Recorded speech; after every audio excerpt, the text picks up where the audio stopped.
What a lovely way to start a Monday, to come in here with Stugotz and Greg and see Greg Cody talking about how much his body hurts because he may have danced a little too much this weekend. It happens. It's true. Yeah. That's what I hear. I mean, I was there, but, it takes video evidence for me to believe that I was dancing that much. So. Usually in weddings that I've been to with my dad, you have to drag him onto the dance floor. That's true. Right. This one, Not this time? you'd see him and he's just making Well, his way out finally, there. I'll tell you what that was. That's the joy of relief. The youngest one is out. I could live for myself as the giant toddler I've always wanted to be. Well, I'm free of responsibility now. the parenting never stops, Dan. Michael, she's your problem. Well, that's true. And she I don't know her name. I got that Tati, wrong. he's your problem now. Yeah. That's Yes. a fine. Tatiana. That is a fine extra. Venmo fine, I think. It is a fine. Not anymore. not You've anymore. been gone a while. Sorry. Yeah, so it's Stugotz. Yeah.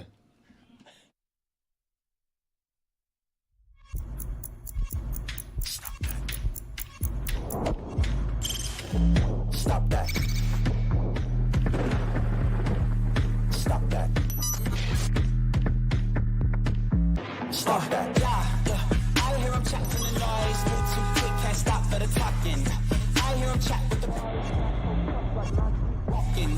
Just too sharp with the prize. White girls better tell me I'm awesome. Yeah, hot like fire on the pan. If you wanna touch my please use caution. Cold like 0 degrees. I'm out the cage, gotta let out the beast. Revolutionary, gotta let out the streets. Locked in a cage, I'ma let out the sheets. We came for war, man, forget my peace. We take the west side, take on the east. I'ma put them in the cage, never let out the. Yeah, I hear him chat to the noise. Move too quick, can't stop for the talking. I hear him chat with the boys. Not so tough, but mans keep walking. Yeah, just too sharp with the prize. White girls better tell me I'm awesome. Yeah, hot like fire on the pan. If you wanna touch me, please use caution. Stop that. Stop that. Stop that. Billy, hockey's fun, huh? I've been told that the hockey playoffs are fun. Unfortunately, down here in Florida, we've only had one, and it was a cakewalk, and we knew exactly how one was going to go. So I'm hoping the next round down here for the Panthers is fun. But, wow, you score a game-tying goal with, a second and a half left in regulation. Oof, hockey. Greg. Yeah.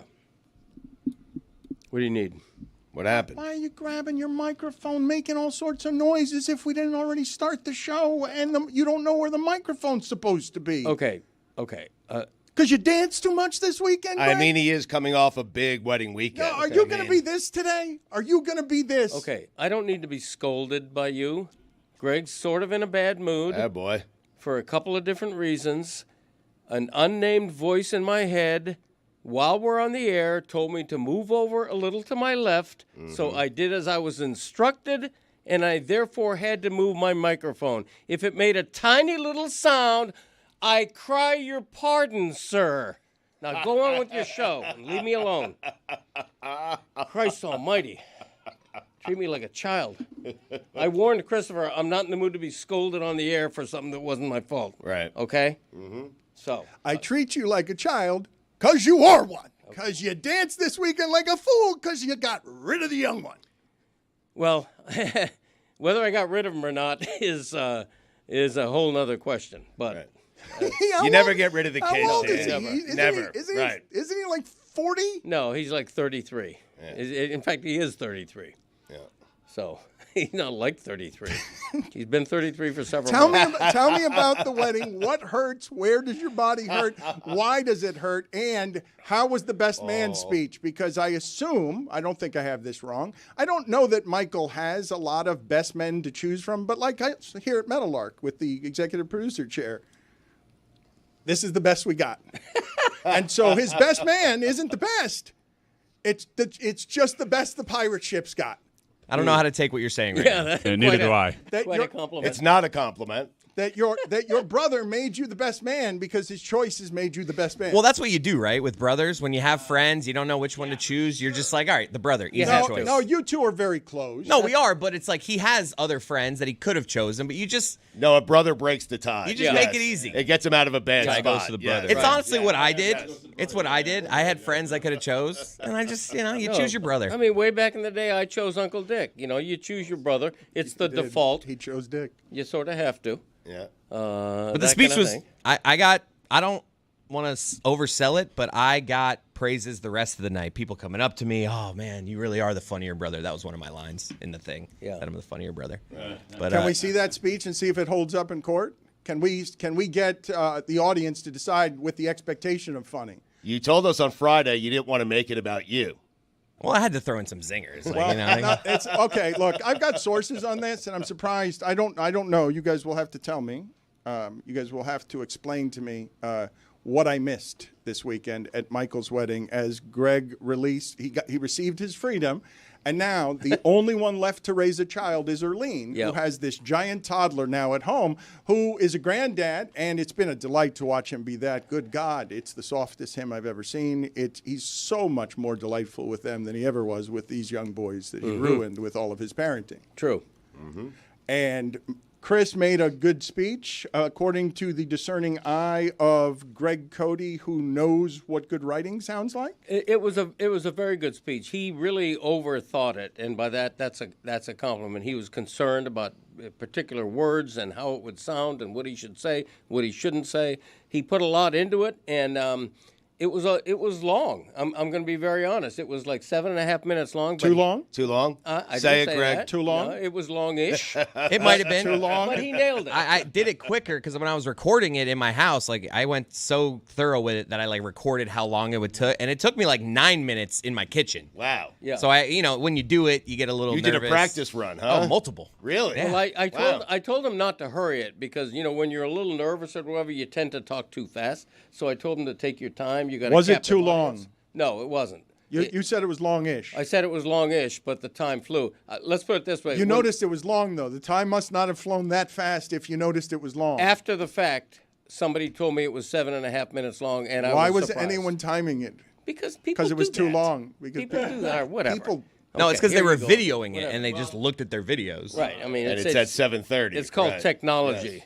On Friday, we spoke strategy with Chris Cody. We were trying to give him a pep talk of what to do. One of the things that was discussed was should he just redo Greg's speech from the rehearsal dinner the night before and see how long before Greg noticed that he just recycled his speech. That would have been funny. I'm assuming he didn't do that. He also was talking about pranking his brother and making him drink some sort of pickle juice or something. Vienna sausage juice. Vienna sausage. I ended up referencing the Vienna sausage prank that he did with me, did a callback to it, but I did not actually bust out the Vienna sausage. So what did you bore everyone with for 7.5 minutes? You didn't do any of the pranks or anything we practiced? No, I did some fun stories about him, and I think it went well. Okay. It was really good, and I will say that fun snippets from his best man speech are exclusively on the Greg Cody Show podcast, Nice. which dropped this We morning. could play it here.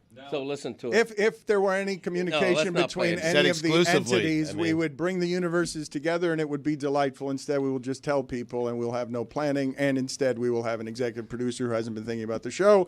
And Well, no, it's actually very intentional. He doesn't want it played here. no, and a old man at 70 who now has his freedom. He's thinking about a show, his own show. I mean, Shouldn't I? Well, but this is yes, you should. But the question I now want to ask, based on the information I've just been given, are you guys telling me that he made the rehearsal speech?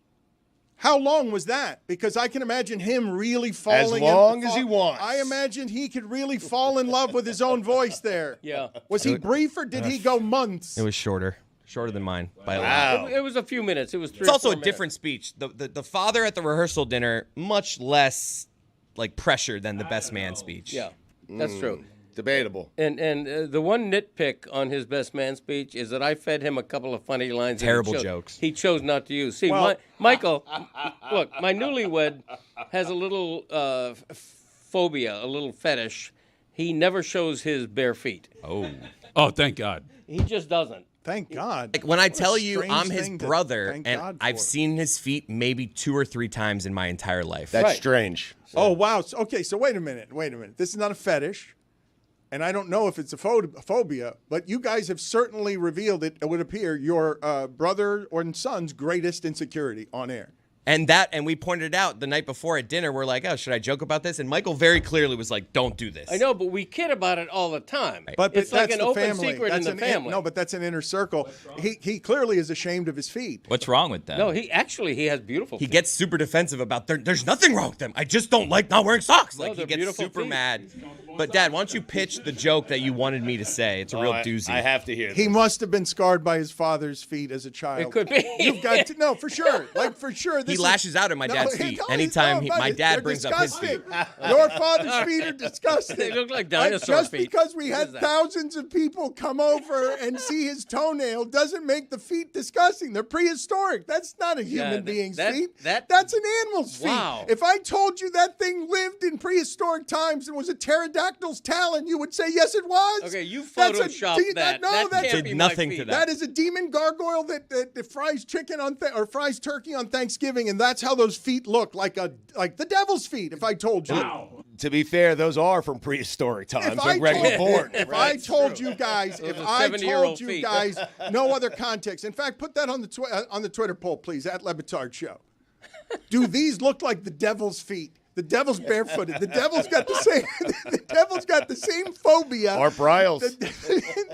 The devil's got the same phobia that Michael Cody has about his Right. feet, and those feet he's scarred because his father has the devil's feet. That has been naked in bathrooms, wandering around the house for 30 years. That boy got married, and it's a miracle a woman loves him. He's been scarred by his father's feet. Because of seeing those feet as a kid, he has foot dysmorphia Scarred. instead of body dysmorphia. He sees his feet as his father's, even though he, according to his father, has beautiful feet. That is the worst photograph of my feet I have ever seen. You don't say. It's not It's not the representative. worst. They're worse now. That we've been telling you this for years. We've been telling you. This is what I believe. I missed that toe. This is what I believe. Stugotz has twice cut that toenail because we're all on record knowing that's exactly what that looks like. That's not what that. He cut those toenails and we preserved them, and people made a pilgrimage, thousands of people, That's true. to come see one of those toenails, because why wouldn't you get the artifact of I've got the toenail from the devil's feet? Yeah, that's true. I think that's the one distinction I have that perhaps nobody else on earth has. Can you guys get Jessica on the phone, please? I think some of the funniest things she did was being truly disgusted by Greg's feet. This is on record. Greg, your feet are disgusting, and your youngest son has been scarred for life by it in a way that I now insist that Michael send us a photo of his feet. Well, it's a joke within the family, and I fed Christopher a lot of good lines that he chose not to okay, use. let's do only Dan's with your brother's feet. Let's find how many people will pay. Let's figure this out. Do it on your podcast. Build a business over there. How do we get Michael's feet seen by the public?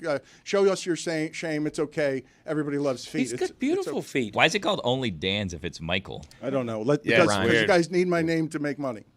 Yes. Greg, tell the joke, the awful joke that you wanted me to do about my brother's feet. Okay, there were several lines I gave him, and one of my favorites was, I don't want to say Michael's ashamed of his feet, but even when he gets a pedicure with socks on. I thought that was a funny That's line. what I was working with. So think that's it- why I left it out. I think it would have killed. He gets a pedicure with socks on. We got it. I get it. You I'm know, just he not laughing. He showers with dress shoes on. I mean, there's a million things you can say, and he chose not to do any of them. Nevertheless, his best man speech slayed. I thought it was really good. Been saying that all weekend, and it annoys me every time. Slade, him Yes. using It's Slade. like a modern word to use. I mean, the All right, hipsters Dragon. are saying that. Put it on the Dragon's feet, poll. yeah. Put it on the poll. Leave the man alone. I mean, Seriously. Put it on the poll. slaying it. Is Slade like a modern thing to say? I think it is. You're keeping up with the kids by complimenting his best man speech by using a verb that the kids use. Yeah, it's slayed. And your son's annoyed that you're doing this. Is Apparently. it like me and Pablo saying standing on business last week? Exactly that. Yeah. Like that. Actually. That was absolutely. You got that right. Jeez. Okay, I just to make sure. Still Shit is scarred. gas, what he said. That came from Lewis. 100%. For sure. What? Oh, do I miss that show? Where are you guys there for him? You guys are supposed to be producing him there. You guys should be giving him that joke. I'm wondering why it is that I got from Funny Guy, Slade guy over here. I got sources that tell me and I'd like to know which joke this was, that you had written on your piece of paper, pause for laughter. Yes. Yes, and I actually was instructed by a comedian to actually say that line, because that's just what I'm doing. I'm pausing for laughter. Right. That's just a reminder for me to lay out here. So Brad Williams told you that, huh? And he was like, you got to say the line. Read it out loud. I didn't do it. I did not actually read you pause have for to. laughter. It's funnier if you play the oath there. It's funnier if you say pause. Ron Burgundy. Did you do a bunch of short jokes as well? I mean, I told him to say pause for laughter out loud. That would have been funny. I did a couple times in my rehearsal, but just it didn't make it to the final. Are you going to admit who fed you the line that was your opening? Field Yates, my opening line, my opening joke was a Field Yates. Did you write any of your suggestion. speech? Yes, I wrote all of it. But I'm not. Sounds Except like the Field opening Yates line. wrote it, and Brad Williams and yeah. Greg wrote some of it. I thought a lot about it. I used sounding boards. How'd you get to Field Yates in terms of like who should be giving you prep on that for speech? sure was is on a the Big Show. podcast. Yeah, that's no, the Field Greg- happened to be on my podcast. The Greg Cody Show you know. featuring Greg Cody. And he made it about himself and narcissism. And Field, what advice do you have for me and my interesting family? It was a risque opening line. It got a lot of laughter, but it got some groans. What was it? It was they say the best man's speech is only supposed to last as long as the groom does in bed. And that got a big laugh right there. Right. So enjoy dinner, everyone. Did you pause for laughter? Oh, of course I did. I'm telling you, that one's slayed. It was good. No, it was great. And here's the thing. In what we play from his best man speech on my podcast, which is out today, the Greg Cody Show, he insisted that the emotional parts not be in. He wanted just the funny stuff in because it did get very emotional. And I was moved. I was touched as the father of both. I thought it was wonderful. Enough with the sentiment. His body hurts. That's the excuse to Greg Cody today on why it is he will be bad and cranky and everything else. I do want to know how much you danced, but that was a pretty cool sports weekend. I don't know where the rest of you would begin today, and I know a lot of the story today is going to be about the Warriors and Steph Curry, as I'm like, holy shit, Winnipeg, my God. Yeah. Like, I mean, and What a game. What do you mean there's a hockey coach that's 9-0 in Game 7s? How is that possible? And it's just a total insanity as, Warriors, Rockets for all the stakes. Buddy Hield beats everybody because that's the night Buddy Hield. The Buddy Hield game, Dan. No, we're gonna say Steph Curry second half splur. Jimmy Butler. Oh, Buddy Hield. Okay, can you? That's a bit surprising to see all of that happen, Joe. Oh, that's how the game's played in Game 7. It's not about anybody's toughness. It's about that guy makes threes better than a lot of people, and whoa, hey, wee. And the Rockets can't score, and they're really tough. The Rockets are really tough, but Buddy Hield makes all the threes, and if he does that for any team in the league, they'll win the championship. Yeah. Who is this person? Yeah, really. Isn't that what happened, though? Do I have it wrong? I mean, Buddy Hield had a game, yeah. No, but certainly. it's not just Buddy Hield had a game. It's Buddy Hield had a game after Steve Kerr has been on a mic caught, hey, Buddy Hield, that's your teammate, Steph Curry over there. Pass him the ball. He's the best shooter ever. And Buddy Hield's like, no, tonight I'll shoot it in Game 7. Yeah. I'll do it, and I'm really good at it, too. Not as good as Steph Curry, because no one is. Part of this was also, though, the Rockets just being exposed for not having enough on offense. Like, it's not like Steph or even Buddy Hield's big performance really meant that the Warriors were scoring that much. It was the fact that the Rockets did not have a go-to scorer. Şengün got shut down, and the moment that Amen Thompson wasn't at full strength, that game was over. Well, so Draymond Green, who gets Hustle Awards and no one likes him, and he's just an unprecedented defensive beast that you just must give credit to because, no, the Rockets do have an excellent number one option. They do. He's excellent. I'd like him against a lot of teams all over the league. I'm not saying that he's some of these other people. I'm saying that I'm a bit startled that Draymond Green is still at this point doing that in Game 7s as the fuel and furnace for them. As, hey, the Rockets, we've seen this so many times, right? I mean, LeBron just got knocked out, and that's over there, and you're going to wonder about it. But they got Jimmy and Steph for now, and they got him to get over a Rockets team that's younger, better seeding, and tough, like a team, Ime Udoka and what they did there. They deserved a better fate than all of that. But they run into a champion at the end with Jimmy Butler hanging on for life, Steph hanging on for life. Hey, we just saw LeBron get knocked out. We might not get another chance at this, really, because these young kids all want the league, Houston included. Yes. They beat us at home, and now we go to Game 7 over there, and they're tough. but we're tougher because we've been here longer, and then Houston will be better next year because you have to hurt like that to see, ooh, they're tougher than us. They're going through the pain right now. But it's not that they're tougher than you. It's just that's the day Buddy Hield made all history. Yes. I'm not certain they're tougher. You're right. A guy just got hot. But I'm yes, saying, he's a professional shooter. But they will go. No, what do you think is going to be said on ESPN and what happened in Game 7? Like, you think they're going to turn on the television? It's not going to be, the Warriors just tougher mentally, tougher, stronger, bigger, faster, better. Oh, Draymond Green rules. He won that game. Like, and because he's tougher. Yeah. Isn't that what's going to happen as the hockey playoffs happen? Yes. As tougher. Like, we agree that's tougher. Yes. In terms of credit, I agree with you. Nationally, it's going to be Steph, it's going to be Draymond Green, it's going to be Jimmy Butler. No one's talking about Buddy Hield today, and everyone should be talking about Buddy Hield today. So can you guys? Well, that's not true. Put it on the poll at Le Batard Show. Should everyone? The guy was 9 of 11 in a closeout, Game 7. I mean, put it on the poll at Big Shot Bud. Put it on the poll. Is Big Shot Bud a good nickname?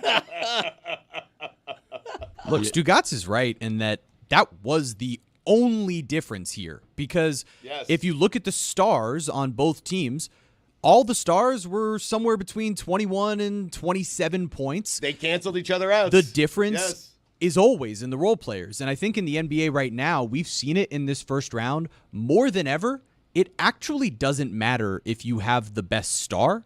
It matters that your team is the deepest. You're only as good in the NBA right now as your weakest link. And there's been people writing about this recently, which is that the stardom has gotten to be so good. The superstars are so excellent and so consistent that James Harden in Game 7, it's the total aberration. It's a total aberration where most of the stars will play well. It's up to those role players to make you a championship level team. Which is why the Heat got bounced the way they did. That's exactly right. Yes. It wasn't about the fact. I mean, it is. Look, Harden, Hero and Adebayo are not the best duo that we're seeing in the playoffs, but it's not about the fact that they fell short. It's the fact that after the two of them, what else was there for Miami? Nothing. And you would think Wiggins, but he's not there. And there's no option to be the third and fourth. Well, and that's the difference for the Warriors. Right? Wiggins becomes Butler, and that's where they're great. The Clippers. You really messed that one up, huh, Dan? I mean, you thought Zubac was going to be a difference maker. Oh, the Clippers. I'm the guy who always goes to the strip club and falls in love with the other stripper who I think loves me. Nicholas Batum. Oh, my God. I'm that guy. What a horrible thing to see in the mirror. You still have the Pacers. Oh, my beloved Pacers. Thank you. That won't last. I feel like Tony was with you. They're up 1-0. That won't last. Come on. Oh, Tony was with me. And then he went off to Mexico. Okay, but Tony was with me, but it wasn't. Really? So what knocks me out, makes me look like an idiot, is a dunk at the buzzer off of that Jokic shot? That's what. Oh, really? That's what's going to. I went to sleep last night feeling bad at the end of another night when I went to the strip club and I thought that stripper fell in love with me and I fell in love with her that night. Mm-hmm. James Harden is, and I feel so bad for being so dumb. They lost to Russell Westbrook and DeAndre Jordan. Tyronn Lue. Zer. Hey. They lost to a team that fired its coach 9 games before the end of the season. And here's the best part. Here's where I knew I was doomed. This was the sinking feeling. We've been here, right? Jamal Murray and Jokic are 0 for 9. Nuggets up by 3. When he talks about role players on this one, do you realize, and not enough people will be talking about Buddy Hield, and not enough people will be talking about what Jeremy's talking about, which is a precision in the sport that has made it so that there are a lot of three-point shooters who can really change the outcome of how teams are seen long term. To Jeremy's point, if Dylan Brooks has the game that Buddy Hield had last night, Houston wins that game. Correct, but look, we can drop that ingredient in any NBA game, and the analysis afterward will still be about toughness and whatever the things are. But what I did want to say to you that comes from the old analysis simplified, we've been saying for a long time that role players or trade deadline pieces are what win championships, and I have not agreed with that. For the longest time, I've always thought that superstars and monster talents do that, and it's not about George Hill.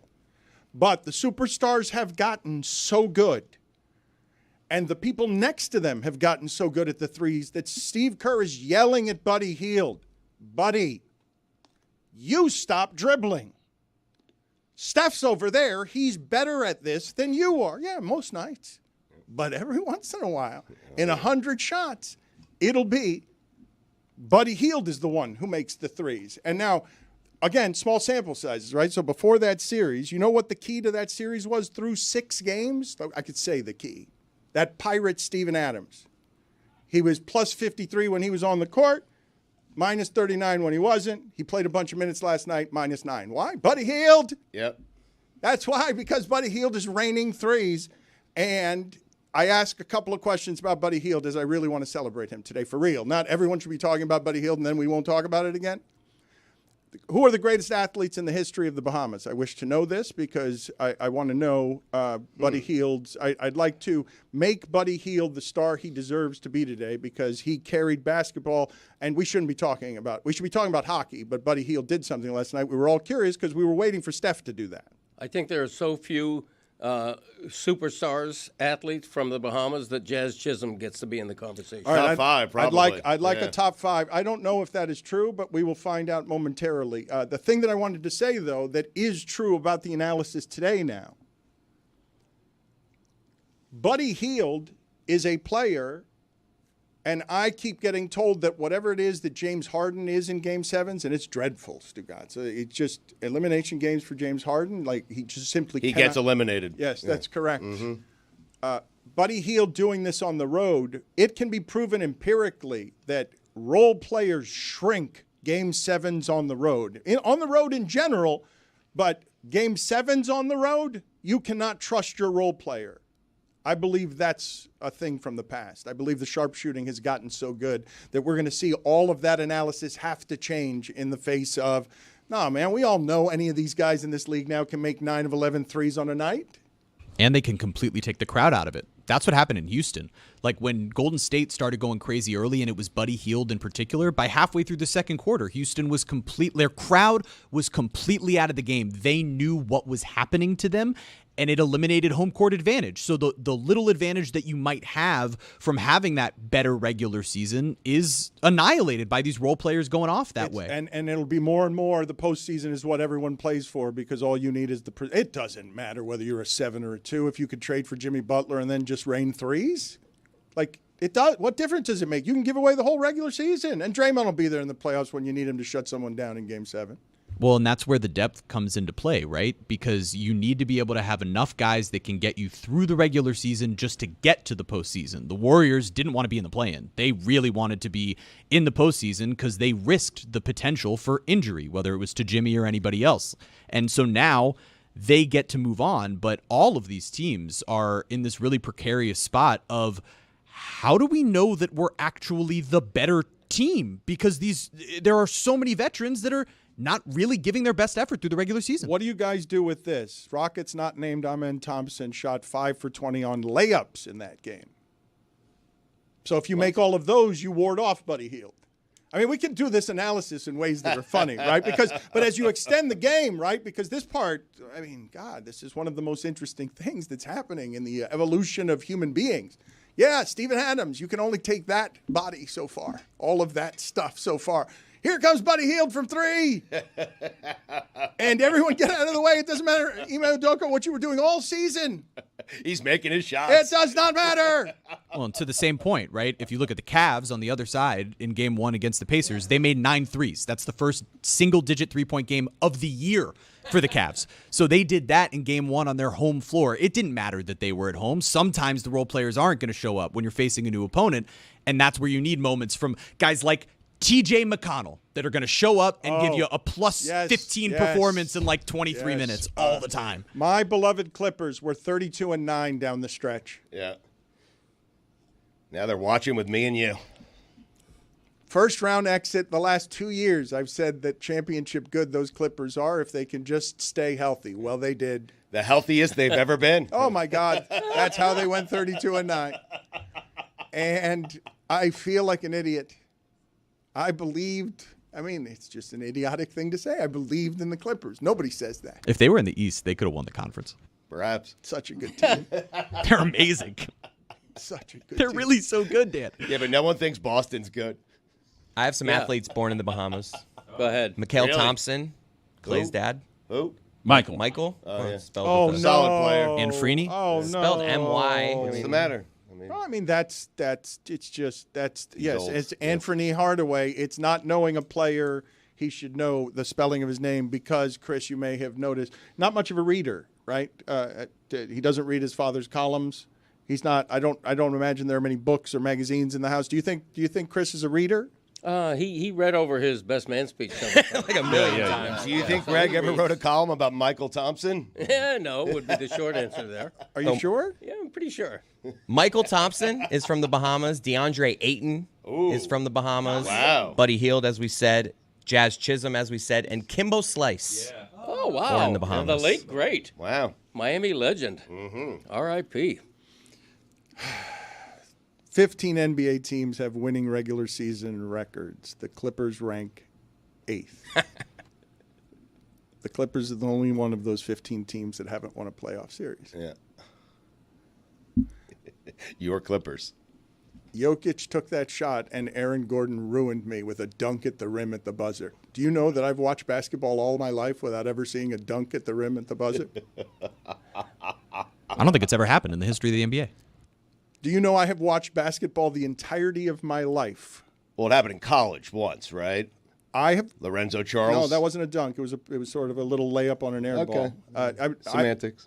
Is it semantics? Semantics. I feel like he dunked it, Lorenzo Charles. I don't. Well, I mean, Wittenberg put up the shot. I believe it was a shot. It was not a pass. I don't want to hear about it. And then Lorenzo Charles happened to be there, and I think he slammed it home. Okay, can you guys see if you can find that in video? We can have the reveal now because he may have this right. I did think he sort of just put the ball in, but we can then examine whether it is or it isn't a dunk. I don't think it was a dunk. It certainly wasn't an alley-oop from Jokic falling out of bounds to Aaron Gordon to ruin me.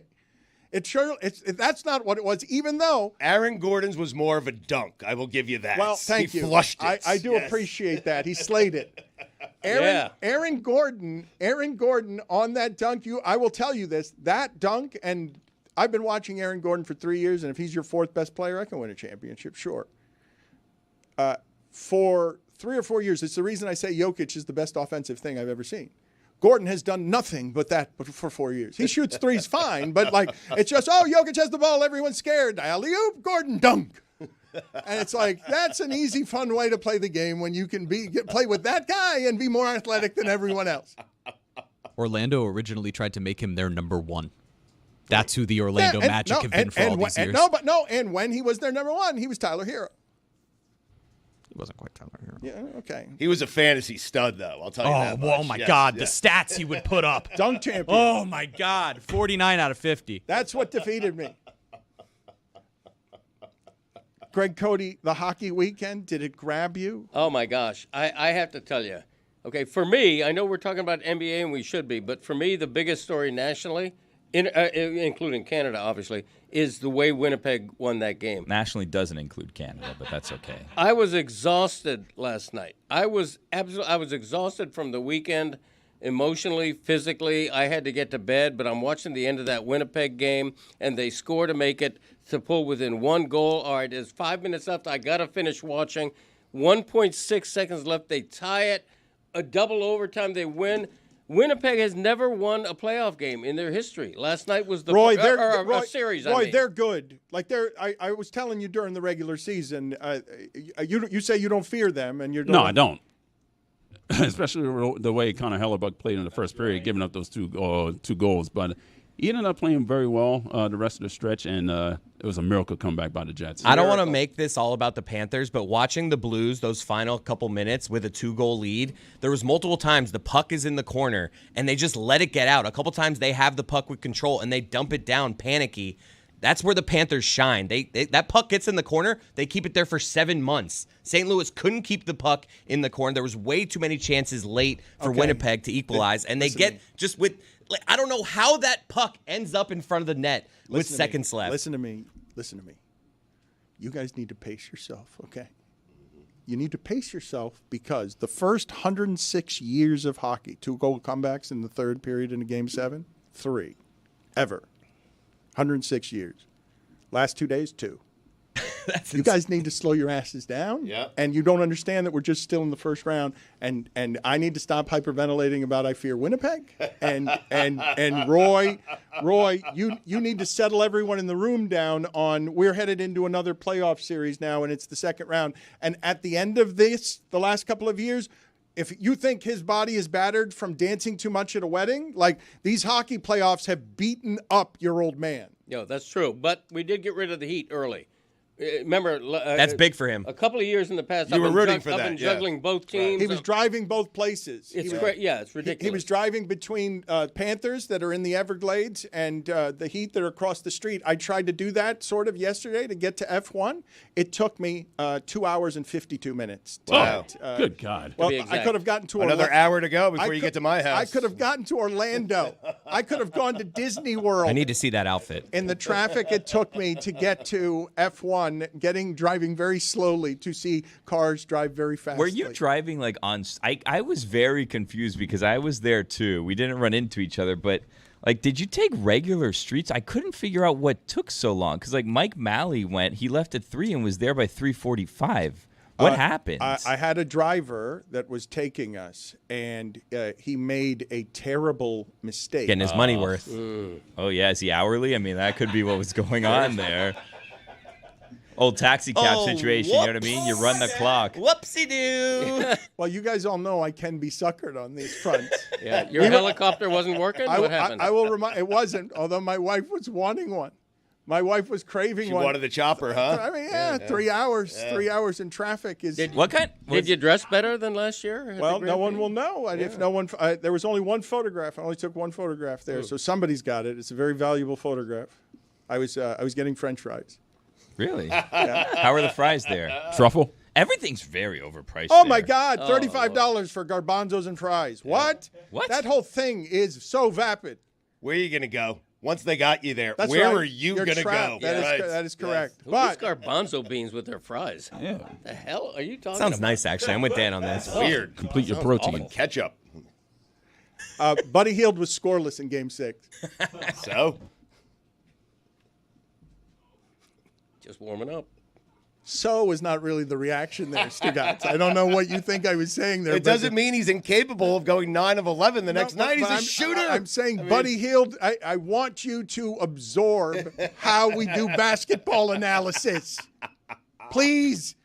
Golden State advance because they're tougher than Houston or whatever. Whatever it's going to be. These last games in basketball are tremendous, are they not? Like what we're headed into are the teams you want to see playing against each other. It's the 8 best of this, is it not? I think most people would have taken Golden State and the Lakers, and they're getting Golden State and Minnesota. Yeah, it's still a great matchup, but I miss that. I miss LeBron not being okay. So that would have been a better series than Minnesota Golden. This is still good though. No, Anthony Edwards is fun. I don't know. I would argue that Anthony Edwards against these guys, against Steph and Jimmy and Draymond and those attitudes. Better than Luka and LeBron? Yeah, because I think we all knew that Luka and LeBron was this sort of weird, it was almost this weird conglomeration of stars that didn't choose to be together, where it felt like this Butler, Curry, Draymond thing is one last ride for it. And now you have Anthony Edwards, who's looking to take the throne from yet another Western Conference superstar. To me, those two attitudes of teams against each other is going to make for better television than an actual series between the Lakers and Warriors would have.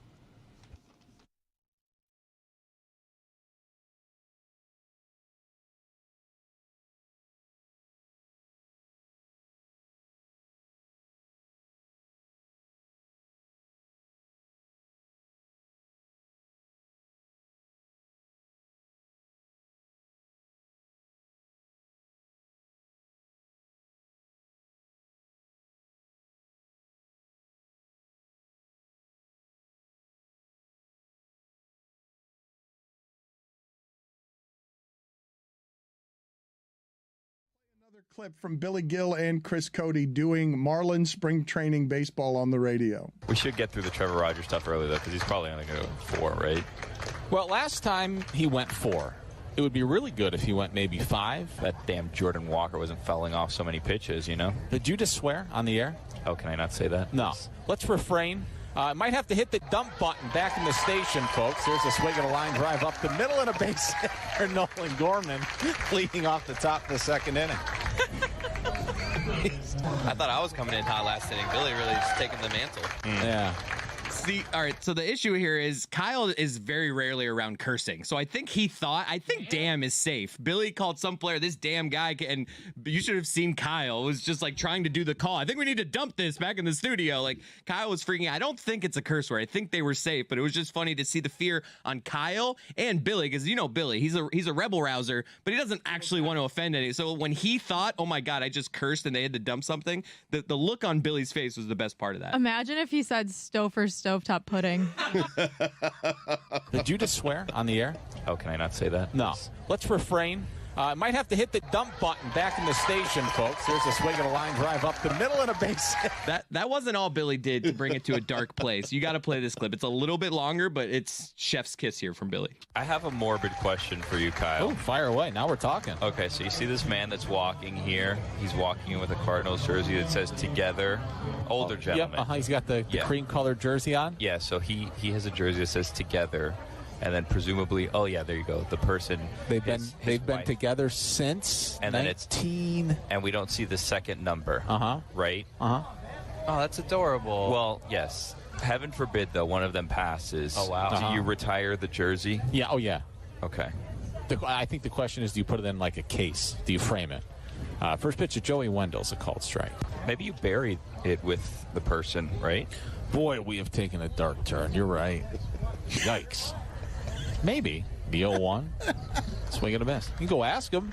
That'd be wild. I mean, he's kind of close. We could just shout down. No, let's not. No, let's not. You erred on the side of caution there. That's good. 1968. Together since 1968. Oh, they have a long way to go. Do they? 0-2 swing and a miss. They've been together 55 years, those two lovebirds. That's beautiful. You don't care. Solid math. What do you mean I don't care? Kyle. I love love. Kyle, did we pull the calculator out on the computer? Or was Not that my phone. It was on my phone. He must hate you guys so much. Like it's unbelievable that's the 2-2. That's always funny. The 0-1. Have you been served? Welcome, everybody, to the David Sampson Show. It happens every Thursday, for the most part, here on the local hour. David is the host of Nothing Personal, and you can follow him on Twitter, at David P. Sampson. We begin in the obvious place. Dan, have you been subpoenaed? I have not. Ooh, you're named in the lawsuit. That's an upset. That's my new game show. Have you been subpoenaed? Wow. Dave, have you been subpoenaed? Yes. In the Sage Steele lawsuit? Oh, no, not in that one. I thought you just meant in general, like a Tuesday. We knew that. I mean, I have never been subpoenaed in any way, and I do not have any history with subpoenas. Have you ever been served? No. Oh, I had such a funny thing on Nothing Personal today about Jason Sudeikis serving Olivia Wilde in the middle of her being on stage. The reports are that he didn't do that on purpose. The timing. I That's doubt horse that he hockey. would. Ooh, you think he did that on purpose? Man, I'm with Samson on this one. He's bought so much with just via Ted Lasso that I would say Jason would never intend for this. So the way it works when you hire a service processor is their job is to get that lawsuit served. And if Olivia Wilde does not want to be served, you have to sort of spy on her and figure out where she's going to be, where in public she's going to be, and then you just serve her. And that counts as a service of process, but you're always keeping your client in the loop. It's not like you call when it's done and say, oh, we found her at Comic-Con, but we didn't know she'd be there, and we just happened to be there, and there she was. What a miracle.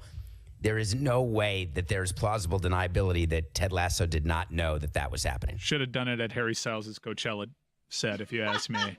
That's the ultimate vengeance. Can we talk about how invasive and helpless it must make you feel to be served?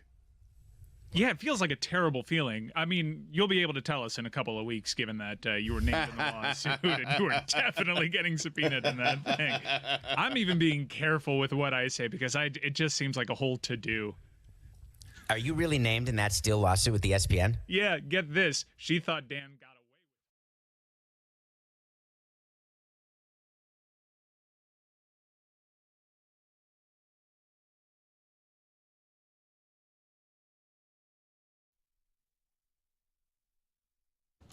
This episode is presented by DraftKings. DraftKings, the crown is yours. We have some breaking news out of the college football world, gang, if you would like it. Whoa, the Dookie. Wait a minute. Seems like we don't have a choice. Is this a Dookie bomb situation? Is this where are you? College football? You? Yeah, well, I'm trying to expand my horizons this season, so we'll see. Maybe I'll, dabble in some college. Who knows? But this is from Pete Thamel. By the way, I had a thing not too long ago where the ESPN app, we'll get to the news in a second. The ESPN app, I don't know if you guys have noticed, plays some dirty, rotten tricks on you sometimes, right? Where you open the app and then you go to click like scores or news or whatever, and they have like an ad that pops up over the different options that you would normally pick on, right? So I don't know how this happened. It was one of those times. It's usually like order our UFC pay-per-view, and it's like I will throw my phone away before I'm going to give you $60 for a UFC pay-per-view. Like we're not doing that right now. But somehow I was trying to get some sort of breaking news or score update or whatever, and I subscribed to Pete Thamel. So if you guys ever have any Thamel questions, I have no idea how to unsubscribe to Pete Thamel, but the app tricked me into subscribing to Pete Thamel. So I'm a Thamel man, as they say. No one says that. Oh. I thought that ESPN made it so that you couldn't accuse them publicly as a former ESPN employee of, what was it, dirty, rotten tricks? Who they made that? Who? They didn't tell me anything. They didn't even tell me I don't work there anymore. I may still be an ESPN employee, honestly. That whole thing went down a very weird way. Anywho, so breaking news out of the college football ranks. Michigan head coach Sharon Moore is expected to be suspended for 2 games for the upcoming 2025 season as part of a self-imposed sanction based on the Connor Stallions investigation. So finally, some justice. Sharon Moore, who was not the head coach during that scandal, will be suspended for 2 games, self-imposed. And those 2 games, it doesn't say which 2 games. I'm assuming. Just any 2 games. Well, that's the thing, right? 2 games of his choosing. We always assume it's just 2 sequential games, but I guess there's no rules if you're self-imposing which 2 games. So if it's the first 2 games, it's New Mexico and Oklahoma. But if I'm looking at their schedule and I'm Sharon Moore, I say, you know what? I'll take New Mexico, and maybe I'll coach a week, and then I'll come back and be suspended again for Central Michigan, or I'll hold off a little bit. We got Purdue in November. I'd kind of pick and choose my 2 games, right?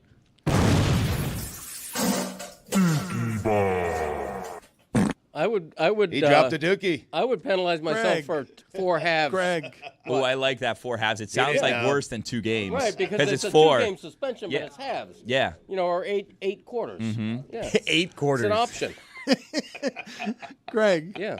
All right, Stugotz is doing a private show for me here, right? Where he says, "Give him a break, his body hurts." He's confused. He's confused. Yes. Give him a break, his body hurts from dancing too much this weekend. The thing that I want to address is that as that music was playing, what happened, Chris? Can I keep you here for just a second because we need to produce your father here?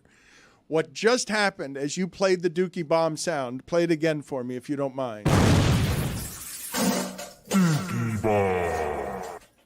He dropped a dookie. Greg Cody was looking all over the studio, not understanding where all those sounds were coming from, and didn't lay out for Stugotz to deliver one of his signature rhythmic chemistry lines back when we were a show everyone loved of he dropped a dookie. And you just trampled it because you were looking all over the room scared of sounds. Well, I looked. There's a frying pan back there. I glanced to the left. There's somebody beating a frying pan. Yeah. A bunch of noises I'd never heard before. Mm-hmm. I was momentarily stunned. It's a Dookie bomb. That's what a Dookie bomb does. It momentarily stuns you. And so now be stunned, everyone. Jim Harbaugh went without penalty to great glory and fame. And Connor Stallions. And also Michigan's a champion, by the way. That's forevermore. And, never mind. Well, all that. Cheaters win. Remember when we thought the NFL was going to prevent Jim Harbaugh from coaching in the NFL because he cheated. That was a funny time. I mean, look, what's happened to sports the last few years in terms of everyone realizes, everyone's just a greedy asshole. And no one can be punished because all these people realize they have their own power. And who's Belichick dating? Well, no, Sharon Moore was punished, even though he didn't actually commit any of the crimes. That's right. Well, of course, that's how that one ends. What do you mean? Yeah. Does Sharon always go down at Le Batard Show? And does Jim always get promoted? Yeah. You know what? That's good code right there. Always happens to the bald guy. That is good code. Just good code. Sharon and Jim. Yes. Does Jim in that spot always get promoted, and does Sharon get penalized? Yes, that's correct. That's America. That's life. That's sports. Hey, Trump doesn't know if he has to respect the Constitution. And Saban's going up to him and saying, hey, can you fix NIL? Sure. Executive order. Okay. Sure. Put him in charge of everything. Is Sharon bald? I don't think he's bald. I don't know. I don't think that Stugotz understands the code we're talking about. He thinks it's bald related. Always happens to the hat guy. Well, it's also on Cannonball! 2 Americas. Yeah, well, Stugotz, I don't believe, has been keeping college football tabs the way Billy the Dookie is. Stugotz is. I start keeping tabs in October. I also, as I told you, it's not by choice. I subscribe to Thamel, so I get his every thought. Well, so did you accuse ESPN of dirty, rotten tricks? I would never. Well, no, you. Oh, wait a minute. No, I would never. He still do works such there. A thing. Exactly. They made me my employer. Put it on the poll at Le Batard Show. All right, I want to do an oral history on this. I want to know what happened there. At Le Batard Show. I've confirmed he has hair. Got an investigative report you did? So, yep, Sharon always goes down in that situation. He will get 2 games. He does have hair. Stugotz accused him of also being bald because he's a criminal now for what Jim Harbaugh did. In Stugotz's defense, it was tough to find a photo without a hat on. A lot of hat wearing. I didn't say anything about being a criminal. I didn't say but he's the one penalized 2 games. Penalized. He wears a hat well, I will tell you that. Yeah. He rocks a hat. Yes. No doubt. Penalized 2 games makes him, in the eyes of the NCAA, a criminal. But that's just funny. It doesn't matter what you are in the eyes of the NCAA. They can no longer decide who is and isn't criminals, but here you got a 2-game scapegoat for a controversy we talked about a lot more than either of these penalties will last. There's a couple of documentaries about it. I thought that the NCAA didn't really have power over anything anymore. They don't. So why are we even doing this? That's why Nick Saban's going straight to the top. Mm-hmm. Hey, Saban, fix this. The players are getting too much of the money. All right, yeah, sure. Why couldn't we trust those 2 old white men in charge? That'll work out for everybody. And then Sharon will get 2 games. Let's do that for the rest of the time. And also maybe deport my parents. What? What? Huh? What? I mean, you take 2 games. We never do that. Not if the Constitution, I don't know, is the answer to whether the president has to respect the Constitution. And they're already sending people out. It's like the worst I told you so of all time. I don't think these things are connected. They're pretty connected. But you take 2 games to be the head coach at Michigan. Sure. With a smile. Yes, with a big smile on your face. Of course, especially if you're Sharon. Are they paid or unpaid? Those jobs are hard to come by. And Jim's always get them. Yeah, of course. Old Jim's always going to get promoted. Does he get his salary for these 2 games that he wasn't responsible for? It's a great question. Because, it's a great question. 2 weeks off. I mean, come on. I bet it's a paid vacation. Probably, right? Sharon, you'll do this for us, right? Just go to the Bahamas. Maybe Buddy Hield will be there. And Jazz. I mean, it's October. Man, Bahamas has to do better there. Wouldn't we agree? That's not a great. I would have thought there would be DeAndre Ayton. Man, they have a ton of track stars. Just no one here knows track stars. That's correct. That's true too. No, that is the truth. That's of course the truth. Bunch of Olympians, yeah, definitely. Okay, and I'm sure famous cricketers. Cricket's big in the Bahamas, but we don't do cricket. Yeah. Excellent work, Stugotz. What I did. Seriously, what did he do? I wasn't talking about crickets. Not crickets. Buddy and the Crickets. What? Yeah. He's right. Yeah. He's not right. Buddy Holly. I mean, come on. All right, so tell me more, old man who danced too much this weekend. Buddy Holly and the Crickets. What? I'm here since you don't do Back in My Days anymore. Right. I am here for impromptu Back in My Day. Okay, here the floor is yours. Buddy Cricket and the Hollies. Right. Well, that's got nothing to do with back in my day because No, just give us 30 seconds. It is back in my day. Okay, well, Buddy Holly and the Crickets. You just made a reference that was back in your day. And if you're not going to write these anymore, we should just do them. I'm just saying, in the early days of rock and roll, late 50s into very early 60s, before we'd ever heard of Beatlemania, Buddy Cricket was a thing. His group was called the Crickets. Buddy Holly and the Crickets. I mean, they're Rock and Roll Hall of Famers, I think. And if they're not, they should be. I don't have that Hall of Fame vote, so I can't be sure, but I'm pretty sure. That'll be the day. I'm not just saying that phrase. That was the name of one of their popular songs. That'll be the day. Although it could have come off as that'll be the day they'll make me a Rock and Roll Hall of Fame voter. But, God bless Buddy Holly. Died in a plane crash. Most rock and roll stars of the day. That's not true. I believe he did. More than one is not most. Yeah, in Greg's defense, more than one. More than one is not most. Put it on the poll at Le Batard Show. Is more than one most? You mentioned more than one. They're in more than one Hall of Fame. They're in the Musicians Hall of Fame in Nashville. Yes. And they're also in the Rock and Roll Hall of Fame. There you go. 1986, the class of 86. Excellent. Yeah. I'm surprised you don't have a back in my day today. I believe you over the weekend told me you had one. Monday. An idea. It is Monday. Oh, that's why. Oh, yeah. That's right. Yeah. Glenn Miller died in a plane crash. Yeah. Patsy Cline, Richie Valens. I mean, these are the names of the day, Dan. Yeah, the Big Bopper. Am I the only one who's heard of the Big Bopper? No, I've heard. I am just sinking into the golden marinade that is the 1950s with you. Yeah. And you just referenced a couple of things. We are, people, please. Respect what is before you. An old man who danced too much this weekend after the release of setting his youngest son free so that he could forever be a toddler. Greg Cody no longer does Back in My Days on command. He writes books and republishes them, but he's in the emeritus status of his career. He doesn't just He's earned it. Yeah, that's right. He doesn't just write columns every week. He makes books, and if you'd like his work, he's not just giving it away here, even though he's paid for content to write Back in My Days live. But if you're going to make references that musty, because when did all of this happen with the plane crash? That was 1959. But in Greg's defense, there is a more modern reference he's looking for with musicians dying in a plane crash. The lead singer and guitarist of Lynyrd Skynyrd died in a plane crash in 1977. Yeah, and the weird thing is, a lot of those guys and women were 27. That's the magic age. The 27 Club. If you're 27, you don't want to leave the house if you're a rock and roll star or getting an airplane.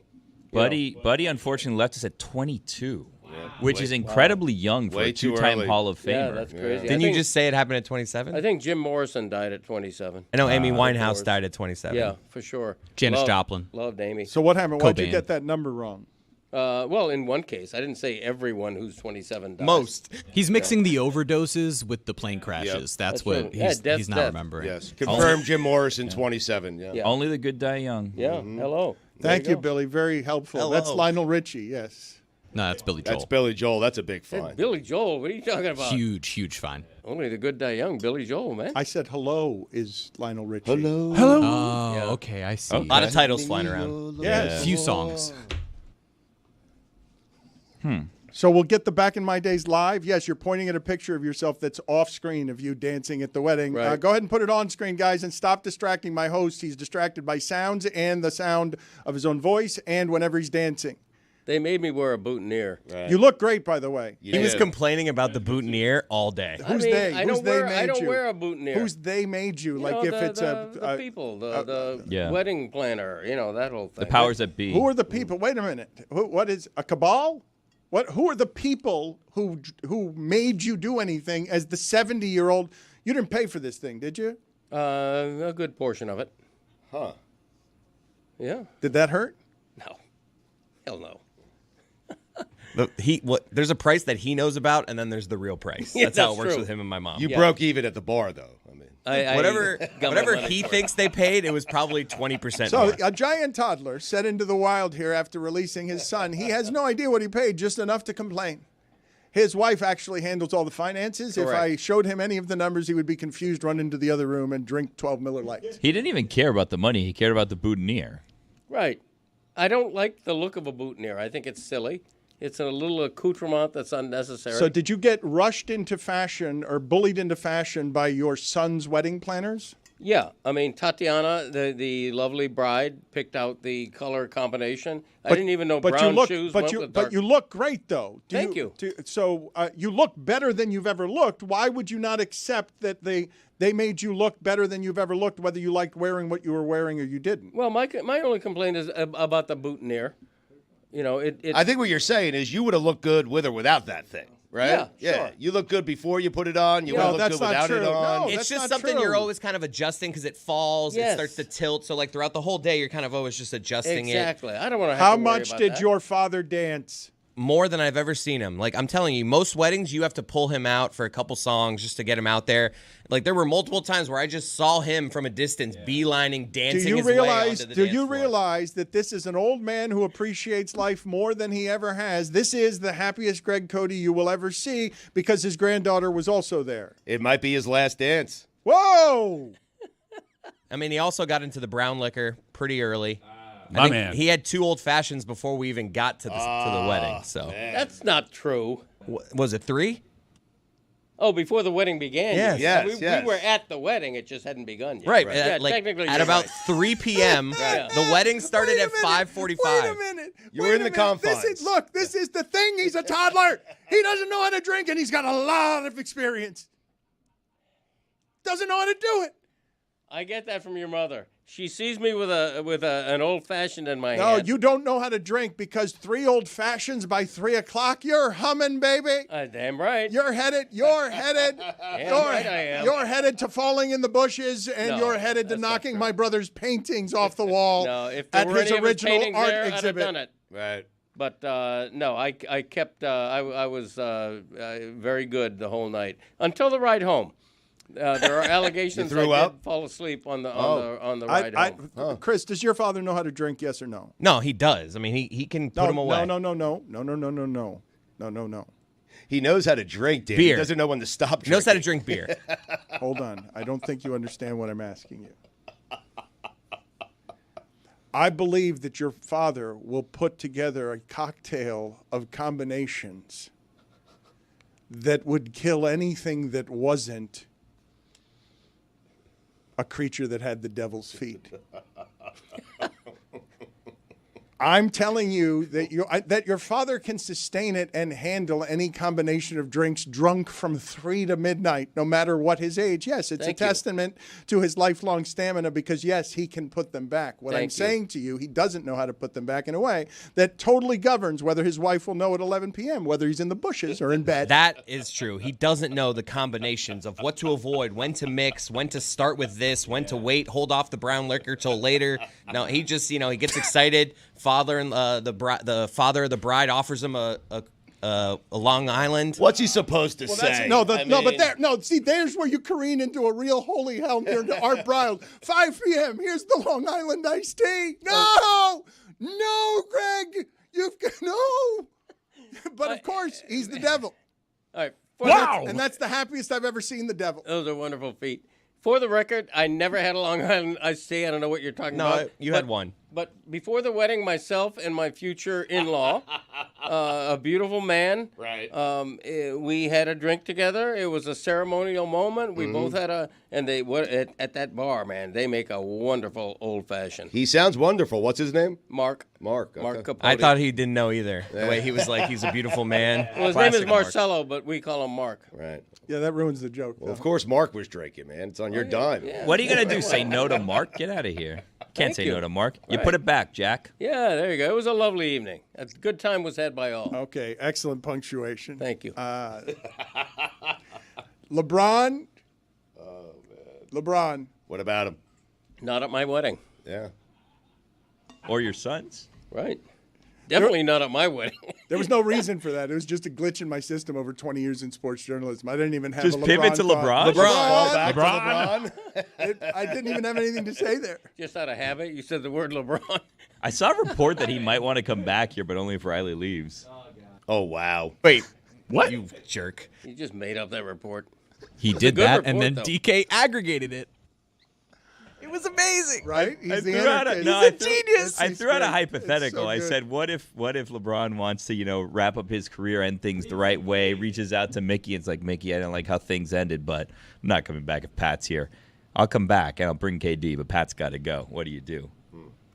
Jeremy just whispered to me, I think Billy's the greatest of all time. I think you might be the greatest to ever do what it is that you do, Billy. Thank you. I just want to give you your flowers. That's truly remarkable work that you've done. Yeah. It's amazing. Dropping dookie bombs. And it caught fire, that story, because that's how much LeBron we have talked over 20 years. But the thing that I was actually going to say that is funny, as basketball kind of moves on without him and it's Luka's team, and talk about me and Bronny. MCL sprain, like if the timing on the details of that. And it may be true, but it also did feel as, let me grab one last thing here as the young people take the sport away from me because I'm the oldest player in the league. And I think most people would say as Steph gets to advance because Buddy made the threes and LeBron didn't have enough of those guys who made the threes even though they went to got Luka to get them. Right.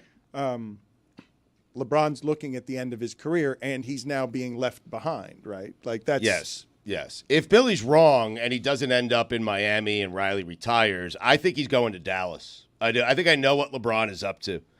I think he sent Anthony Davis to Dallas. LeBron's going to go to Dallas. It's LeBron, Anthony Davis, and Kyrie, and then Luka doesn't re-up with the Lakers, and Luka also goes back to Dallas. How about that? That will be plenty of help for LeBron James. I like that. I think that's what he's up to, Dan. I don't want to do that today. I think it's unfair. You brought up LeBron. I did bring it up, but LeBron? LeBron. I didn't ask you to. I'm going to do it 10 years from now.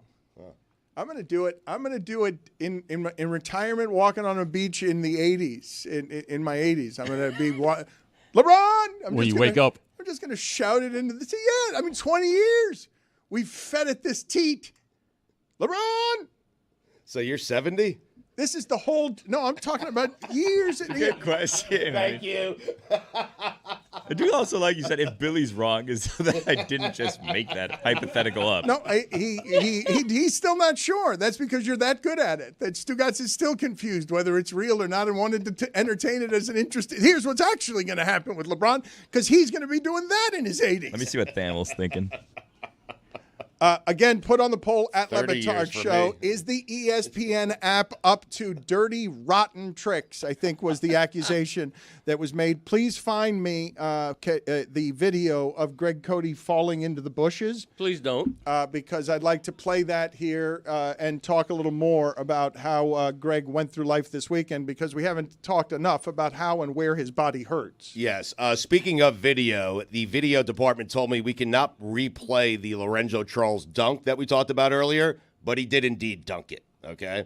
I mean, Derek Whittenberg trying to play that off like a pass instead of a shot is laugh out loud funny. But Charles grabbed the ball, both hands on the rim, and he flushed it. Wow. Slayed it. He did slay it. What do you need? You want to know where I hurt? What do you need? Yeah, you were looking at me, and but to do your job. you hadn't asked me a question, and so I'm wondering, what do you need? If you're talking about where I hurt in my heart, Dan. Oh, yeah. No, I'm just kidding. Physically, you hurt your wallet because Mark, that stiff Mark. He just doesn't no. know. I want to make clear That's stiff. I don't know whether Mark listens to your podcast or not. I want to make clear that both sides of the family, paid. I'm accusing Mark of being a stiff. No, that's not true. No, don't do that to me. No, he's a good man. I've played golf with him. Nice. Who paid? It was Dutch Treat. Nice. Yeah, we both played. Greg Cody is good at Dutch Treat. Why is it a Dutch Treat, by the way? Why is it called a Dutch Treat? I'm not sure. I don't know. Everyone pays their own way? Yeah, pretty much. That's a Greg Cody staple, is it not? No, Greg I'll Cody. pay for somebody else. How often does Greg Cody grab a bill? In fairness, I was invited to play in that round of golf. What percentage of the time does Greg Cody grab a bill? Pretty frequently. Yeah. Yeah. For your kids? Yeah, pretty often. Yeah. How about, no. Just paid a wedding bill. That doesn't. I don't. I mean, my wife when you say, how often do I grab a bill, you're including my wife. Well, forgive me for this intrusion on your family life. I don't think paying the bill for your family is paying the bill just because they're toddlers, you're toddlers. Your wife picking up the bill is something she's done the entire time I've known you. Sure, yeah. And so you picking up the bill for your family is not what I consider picking up the bill. Okay. I'm saying outside of that, how often are you in the company of others that aren't family and you're picking up the bill? I mean, we did it at breakfast Sunday morning. We had a group of about 12 or 15 people. It was the post-wedding with all the people in town breakfast. Okay, He's trying to get if I do some outside the digging wedding, here, yes. can I talk to you? Chris, can we talk to your mom? Can we figure something out here? I think I can corner your father here because I'm guessing your father likes to appear more magnanimous than he actually is. I'm a generous man. Yep. Contrary to the way you pigeonhole me. I don't think you are, actually. No, I'm a very generous man. Let's call Mark. Yeah. That's a good idea. No, that's not. How would Yeti say he's paid? I think Yeti's very happy. Fair. Wow. Nice. Hello, Dolly. Da da da da. Gotcha. Me, on the other hand, Gotcha. Yeah. He get you. Generous with a capital G. Yep. Your signature line being I showed you and breaking out into hello, Dolly. Cha, cha, cha. It was Gotcha. Hey, get me like that all the time. I want to be got like that every time where he just broke into ragtime, showtime, show tune. I don't know why I said He hello, did Dolly. chorus line. He was so happy, and his cha-cha came with one of those demon digits that he was pointing at my chest. And he was dancing to Hello, Dolly. Please, Jeremy, can you get me some more information on Hello, Dolly? I want more Back in My Days that are live, and just we can do a whole library of Back in My Days if we just get you more agitated. I do have another update, though, because Richie Valens and Buddy Holly and all these plane crashes we were talking about, they all actually died in the same plane crash, which inspired the song American Pie. Yeah. There was a movie about by it. Don McLean. Yeah. Couple movies. Today music died, not journalism. Right. And by the way, I couldn't watch the Kentucky Derby because I was at the wedding. But journalism, the betting favorite. Sad day for journalism. Yeah, it finished second. And the weird thing is, journalism was beaten out by a horse named Internet. No, How weird is that? No, that was not the name of the horse. Okay, but it should have been. Well, but what's funnier about that, surely people are making they're doing the symbolism, right, of Sovereign being the winner, beating out journalism, like is actually happening in the real life, not with horses, but the political animals. Like, wait, surely that joke is being made everywhere, yes? I hope so. The idea that today, Stugotz, I've been wrong today on the Clippers. You know you have one wrong, yes? Here or no? I have one wrong. I was wrong on something. No? What was I wrong on? Horse racing is dead? Horse racing is dead. Okay, biggest numbers in 25 years. I don't care. I mean, wait for the Belmont Stakes to come around. If this horse who won the Derby doesn't win the Preakness will get big numbers. Okay? What? Do you know the name of the horse? We were just talking about it. So. Internet. And so I have no idea if that horse doesn't win, Internet doesn't win the Preakness, no one, and I mean no one, will watch the Belmont Stakes. Nobody. The name of the horse is Sovereignty. Oh. And Internet, not a bad name for a horse, quite frankly. And I say that as a horse owner. About to buy a second horse. Really? Yeah. You're about to buy a second horse? Yeah, I'm about to get into a second horse. A filly? Another filly. We like Wow. fillies. Oh, yeah. I love Yeah, we fillies. like Gotta fillies. love fillies. Because on the back end, you get the stud fee and everything. And, you know, they give you a little puppy, you know, a little colt. It's all good. Sovereignty beating journalism in 2025 in the Kentucky Derby as Stugotz sticks to his guns on horse racing's dead. But, man, more people watch it in 25 years. You know why? Because gambling's really popular. Yeah. The musical Hello, Dolly actually crushed at the Tony Awards in 1964, despite tough competition from Barbra Streisand's Funny Girl. Now, what's funny about that is ultimately Streisand would go on to star in the Hello, Dolly movie in 1969. It's a beautiful coincidence that you just pointed out. And Louis Armstrong made a big hit record of that, Satchmo. That's right. Another beautiful. Okay, let's sharpen it up. Back in my day, we'll do them live every day. Like, we'll do them live whenever you want to do them. Just come in with whatever you got. Greg Cody bores you to death with historical nuggets from the 50s. That's how the Le Batard Show has decided to keep up in the internet age. Greg, as a member of Team Valor and a horse owner, do you get better fees for fillies than for studs? Like stud fees? Fillies have a longer shelf life. Really? Because when they're done their race careers, chances are they're gonna have babies, which, depending on how well the filly has done in her race career, the babies may be a new generation of income. Well, don't I have this right? That the only thing. Well, maybe I have this wrong. I think it's sort of majestic that sovereignty beats journalism in 2025 in a horse racing that everybody's watching as the world burns and the apocalypse goes. It's like, sovereignty is beating the apocalypse, is beating journalism. And I know these things aren't connected, right, Stugotz? Mm-hmm. They're not. None of these things are connected. Greg Cody is our horse racing expert. Is lovely. Were not all of the horses in that race a descendant of Secretariat? All of them? Do I have that wrong? Is that incorrect information? I had someone text it to me this weekend, and it's not something that I even bothered to look up, and I should have, because it was just coming to mind now as Greg Cody was our horse racing expert. Stugotz sticks to his opinion that horse racing is dead. That's been the move for 10 years, and he doesn't have another opinion about horse racing, as Greg's a horse owner, but not a good enough expert in this realm to actually talk about a horse race that a lot of people were watching this weekend, but we weren't because Stugotz says horse racing is dead. I would find it very hard to believe that every horse in a big 20-horse field was related to Secretariat. Well, believe it, because Dan's information is correct. Okay. Yeah.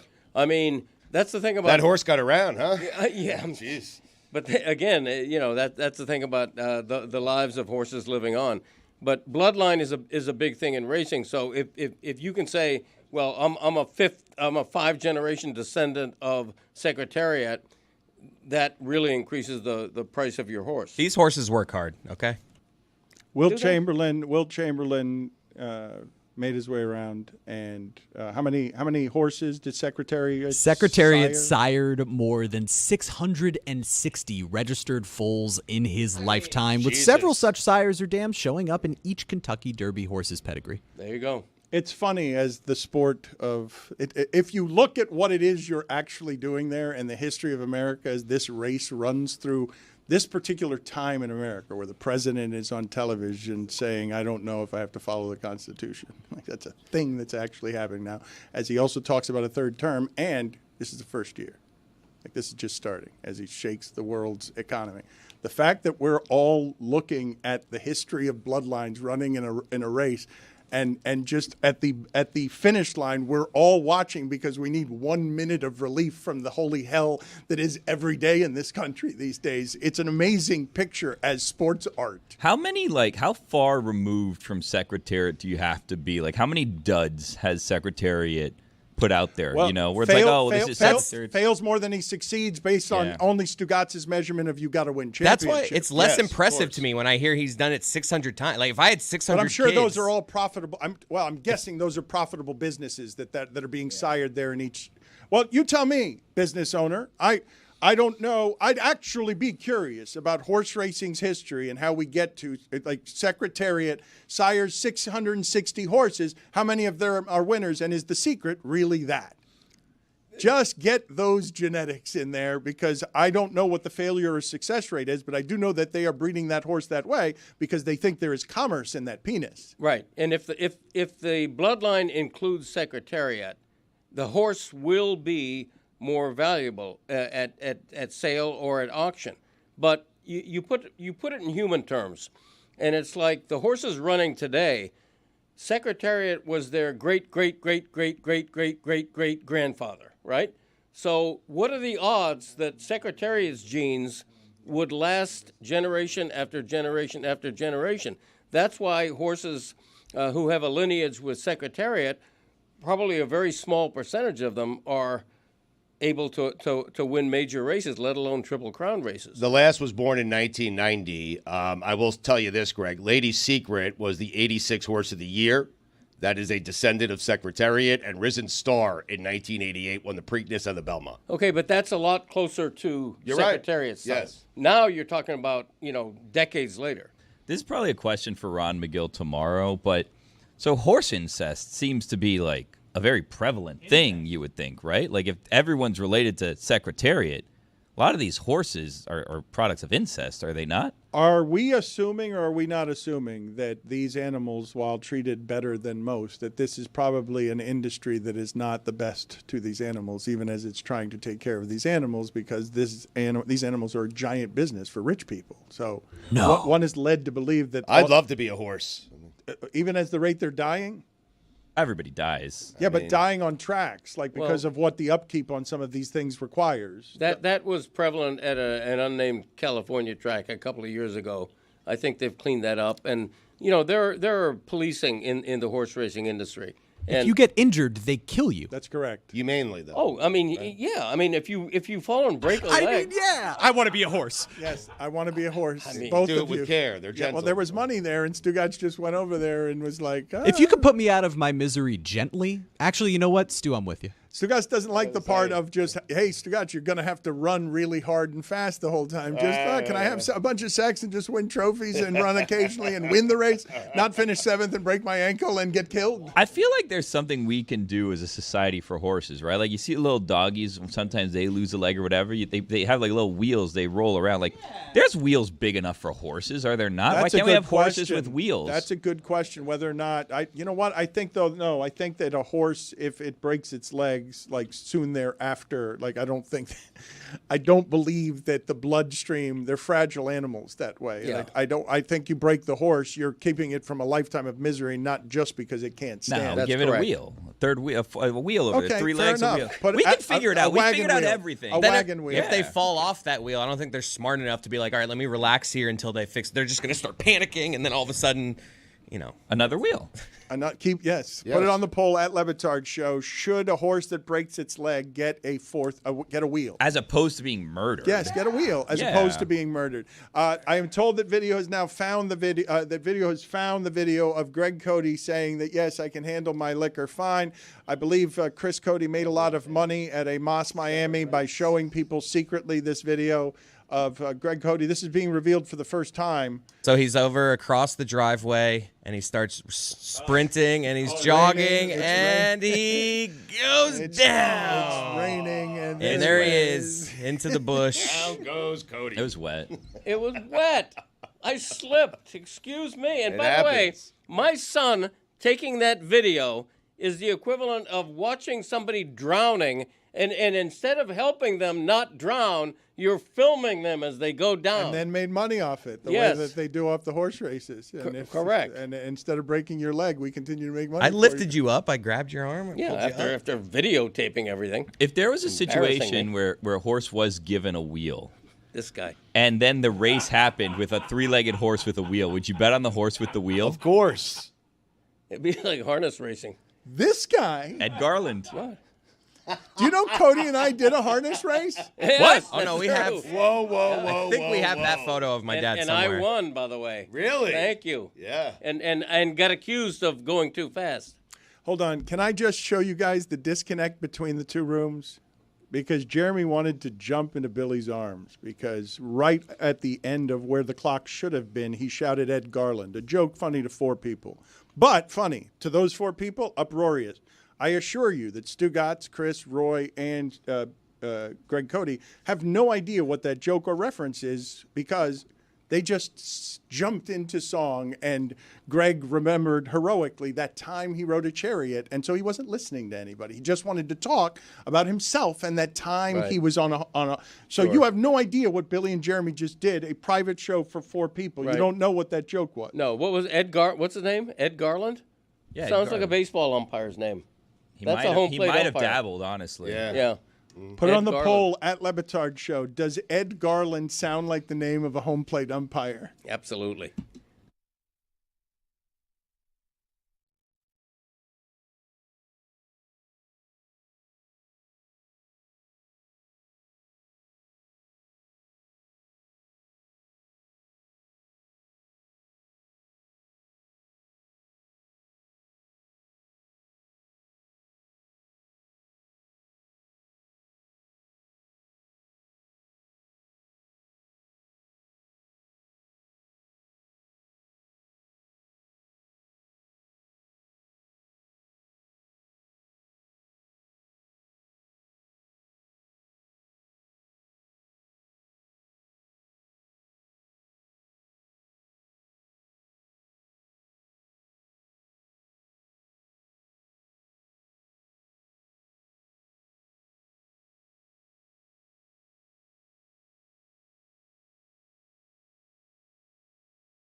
I'd like to treat this as if we've already started and you're coaching me up on how to do that correctly. Oh, I have no idea, but okay. You don't know how to help me do this under pressure? No, I'm sorry.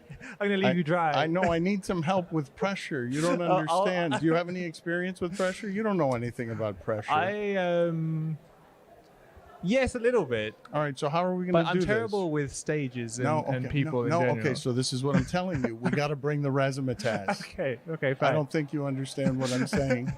You want that energy. You want me to bring that energy. No, specifically the razzmatazz. The razzmatazz.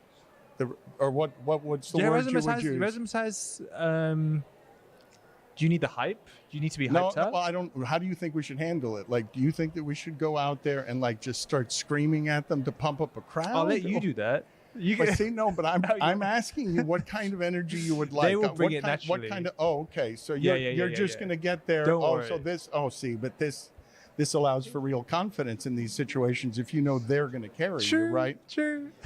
And so when did that become a thing in your life where you were confident enough about your racing? I'm not. That's the weird thing. I feel like I'm actually very introverted. I don't like these kind of things. I don't like being exposed to a lot of people.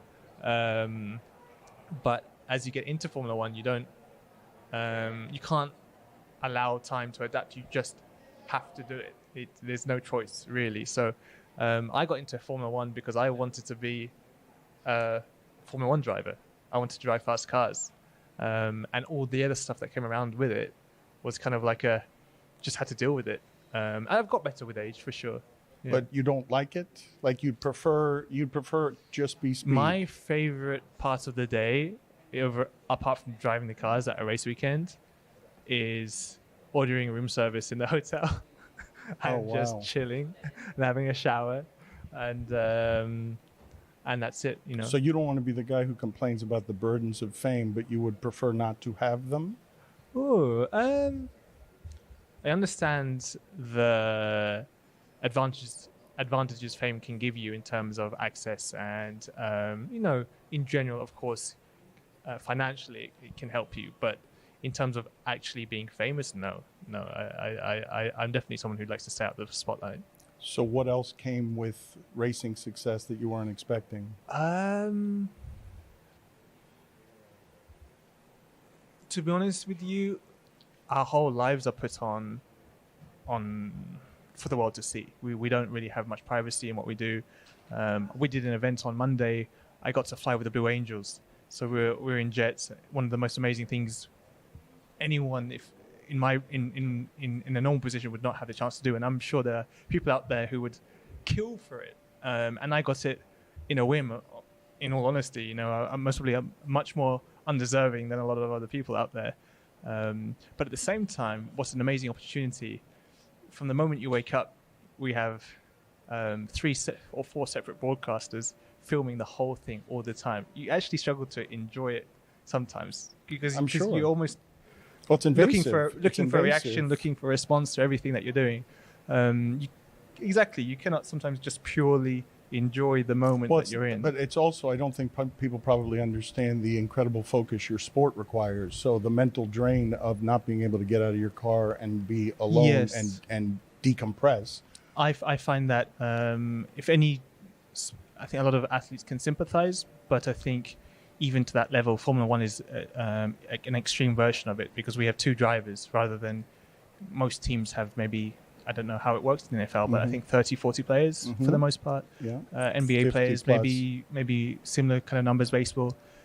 With us, it's 2. And so commercially, we get used quite a lot. And of course, for everything that we do, we kind of are put on the spotlight. So great for the fame, if you like that. We're always in that spotlight. But so you were so focused on just getting ahead and driving that you didn't imagine what winning would bring? I always knew the downsides. Well, I call it downsides. I always knew what it came with, and I still love my racing. I consider that to be a small sacrifice to what I do. I will say, I think some drivers may agree. When I get paid, I get paid for all this stuff. I don't get paid to actually drive the cars. That's what I do for free, let's say. It sounds like everything else just gets in the way, but also supports the business as you must. Precisely that. And I'm not oblivious to the fact that this is not a two-car team. This is 1,000 people, over 1,000 people, with 1,000 families to provide for. So we do our part, which is not just the driving part. We're here to be commercially available and marketable to people around us. How is this going to be different when we go out there? Is it going to be different? Because I want it to feel intimate and warm, and you're looking over my shoulder and you see a lot of people. And the introvert in you, I see more fear in your eyes than when you're going 200 miles an hour.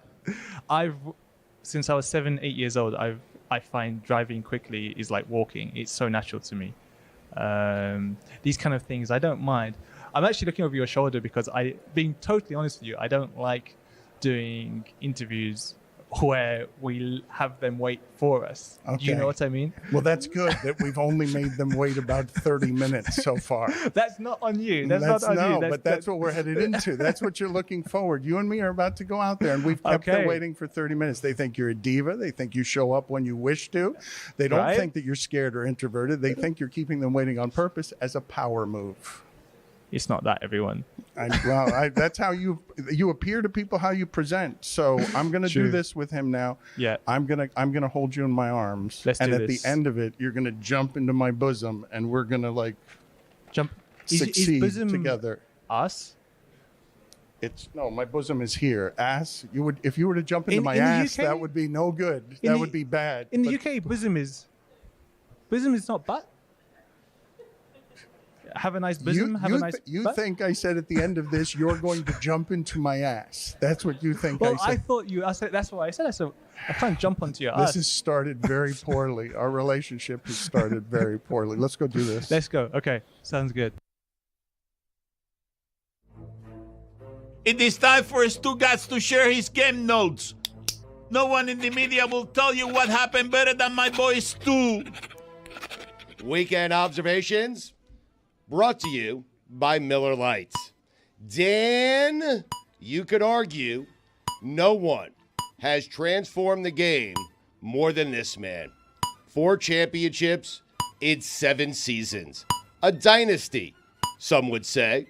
But time doesn't wait, and questions started swirling. How much was really left in the tank? Facing the young, scrappy 2 seed, he had something to prove. And prove it, he did. That dagger 3. It reminded everybody who's who. And Dan, just like that, make no mistake about it, Steph Curry is back. Roy, why'd you shake your head?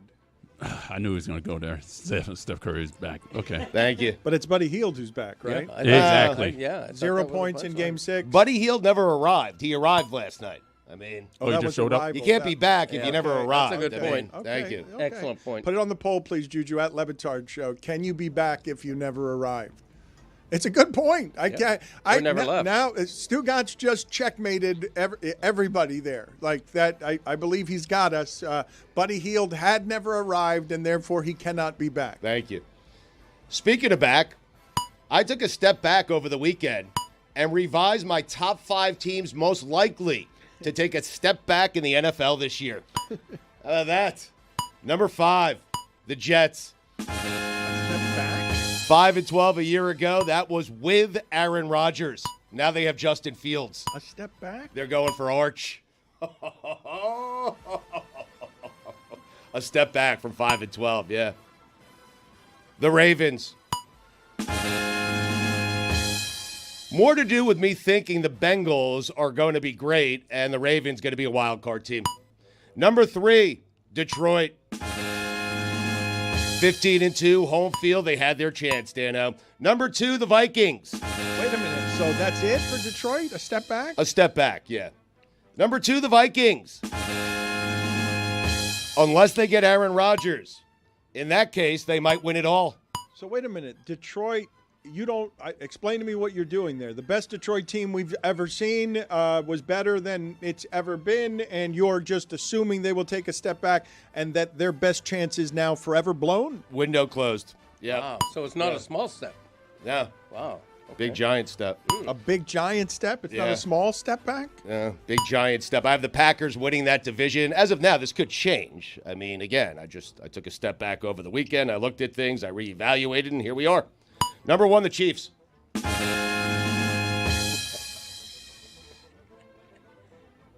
could stay. Here come the Padres. I can't kick you out if you talk Chiefs talk during the middle of weekend observation. Can we, you know what, actually. Loophole! Can we do weekend observations? Let's do weekend observations right now, the rest of it from the penalty box. Can we have him come back and forth? No? Can we not do that? No?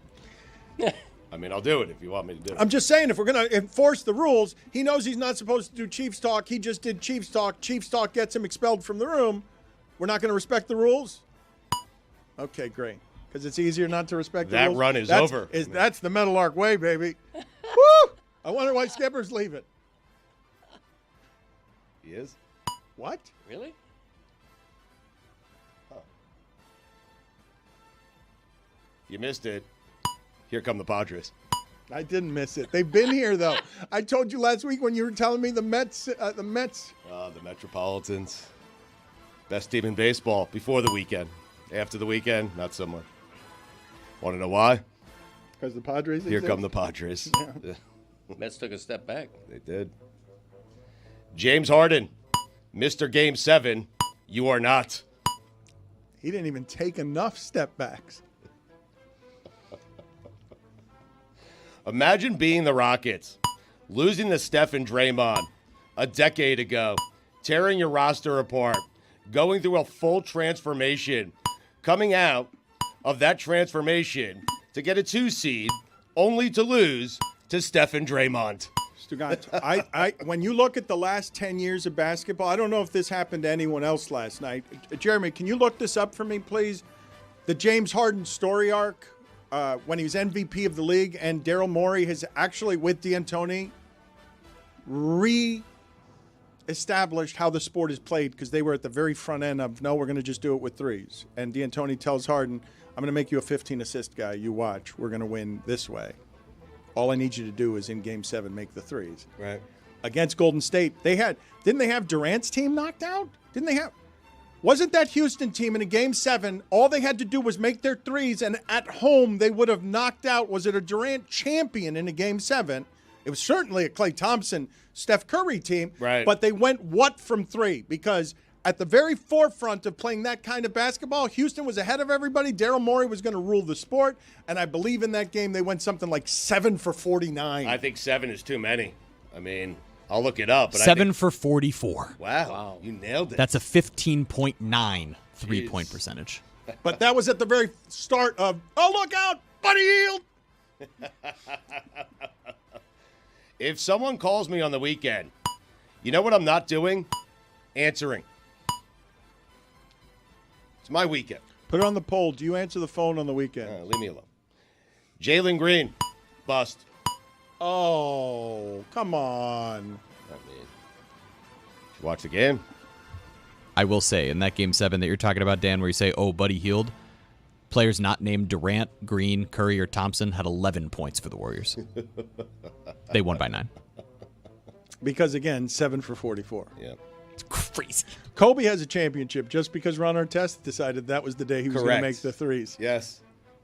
Trevor Ariza, 0 for 9. Eric Gordon, 2 for 12. James Harden, 2 for 13. Dan, you know what the B in Buddy Hield stands for? Balls. Big Shot Bob. He's Bud. How can I got to find him. I got to send him to the other room. You can't. I didn't want to make the same joke a second time. That's not what happened It's there. exactly what happened. That's his nickname, Bob. But put it on the poll. Is Buddy Hield's nickname Bob? Okay. It's a great way to cover up the that H mistake, stands guys. for Ori. It's like watching a cat Buddy Hield. in a kitty litter box. It's what I meant, Dan. Big Shot Bob. You guys, excellent work. You two are a real comedy team, the two of you. We are. Bobby Hield. Finally yielded some dividends. Yeah. That's go. Hello, Dolly. That's good right there. Is that in there? Did Taylor write that? No. Oh, wait a minute. So we got, ad-lib, we got a live back in my day and a live weekend observation that's not starchly written and read on the same day? Ad-lib? Finally yielded some dividends is a T-shirt. Thank you. Back and better than ever. Put it up. Angel, sell that to the Golden State Warrior fans. Yielding dividends. Klay Thompson walked so Buddy Hield could run. Klay Thompson limps throughout retirement so that Buddy Hield could run. Steph Curry, 5-0 in playoff series against the Rockets. You know what that means, of course, Dano? I do not. It means Steph has their number. Poor Rockets. Steph's pretty good. Hard to beat him during this age. Only one guy was doing it consistently. It's hard to do. I'm going to struggle with this name, even though Chris just told me. Mikko Rantanen? Rantanen. Rantanen. Scoring a Game 7 hat trick to eliminate the team that forced him out. Russell Westbrook with 16-5-5 to eliminate the team that traded him last offseason. You know what was on the menu over the weekend, Dan?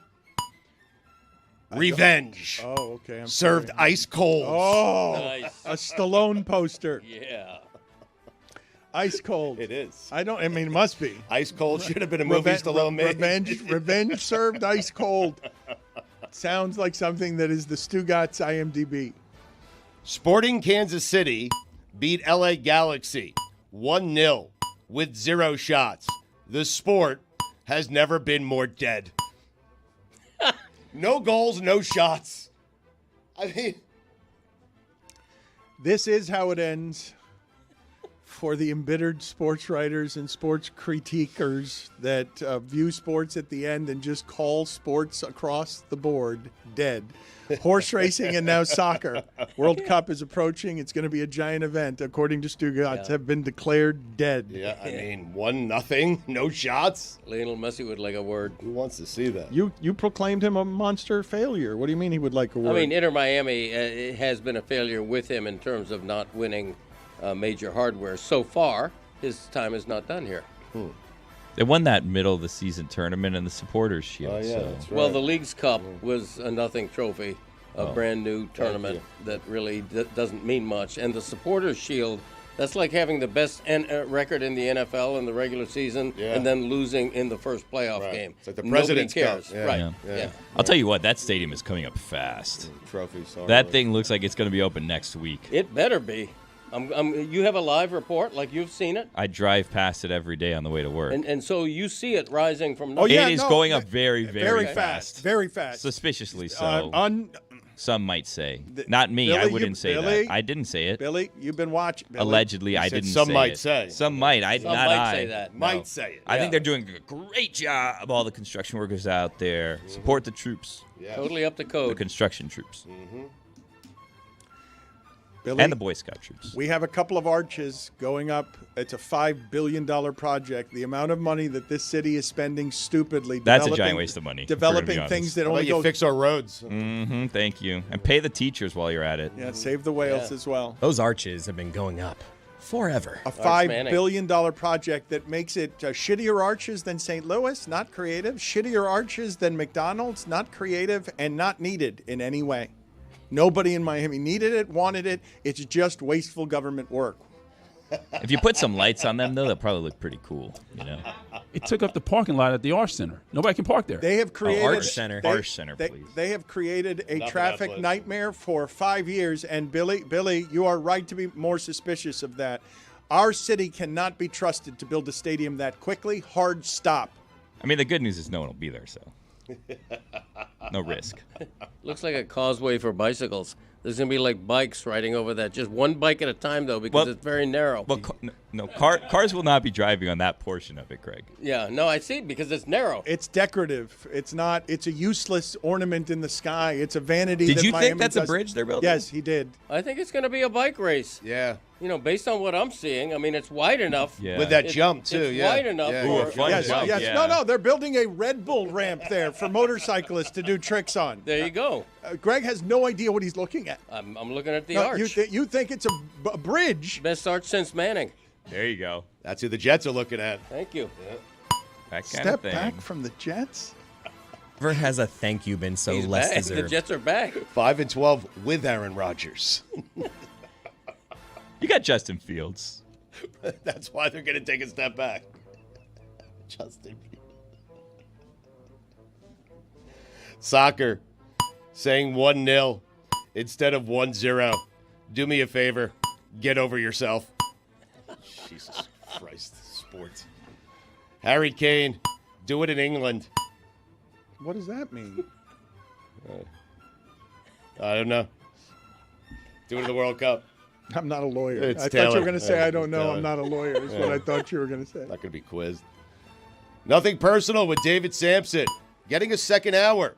I've always said, if you can add an hour to a show outside the top 200 in sports podcast, you add an hour to a show outside the top 200 in sports podcasts. Sampson cut himself a good deal. Of course he did. Steven Adams is a rocket. There's nothing like a derby on a sloppy track. You agree, right, Greg? I do. Much well, better that Comley loves a soft track, so Yeah, I'm of course it does. partial to those. Mm-hmm. You know what the D in Kentucky Derby stands for, Dano? Demise of journalism. Somehow Donovan Mitchell has found himself living in the comfy confines of No Expectation Island. Those are good confines. No one cares. Those are good confines. We did this Friday. It's the land of no expectations. I changed the name over the weekend. I stepped back. I thought about it. Made it longer, less efficient, less funny, and dated and recycled. Thank you. Winner of Pacers Cavs getting 0 calls against the winner of Celtics Knicks. Collision course. Phil Simms telling Abdul Carter he could wear number 11, only to then say, nope. Phil Simms, the Stugotz, is strong in you. Pacers can beat everybody, too. If they make their threes. I think whoever Clippers, wins that series is beating the Celtics. If they make their threes, the Pacers can beat everyone, too. I can say that of anybody, You right? think the NBA wants the Pacers in the NBA I know, Finals? Understood. I'm just saying that we've really – I don't think I have this wrong when I say we've accelerated the sharpshooting math so much that whichever team makes the most of the 53s, a lot of them can do it. Andrew Nembhard and them boys. Yeah. Death, taxes, and LeBron James injury announcement seconds after he gets bounced from the playoffs. LeBron! I don't think I've ever spelled the word restaurant right on the first attempt. Put it on the poll. Have you ever spelled the word restaurant right on the first attempt? That is such a good observation. Hey, tip of the cap to one Greg Popovich. Pop. One of the all-time greats. You can go coach D3 now. I think he's going to be the president. I don't think he's going to coach. Well, that was a chime for him to, reach his dreams. That's always his dream that he told us about. You think Spo quickly reached out to the Spurs, do you? It's a good job. Rodney Buford. It's a good job. Hey, Anybody want that? Hey, I'm here. Anybody want that? That seems like a good job. Or vice versa. If.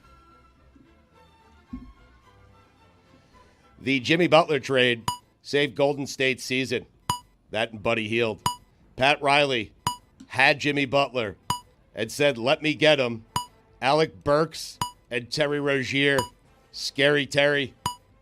I got some Heat people mad at us for how we talked about Bam Adebayo and Tyler Hero here recently as people who got those teams deep into the postseason, and second place is pretty good. Like, the Heat people are mad at how disrespectful they think we have been about talking about I agree with them. Jimmy Butler. Did they get us Really? far? Yeah.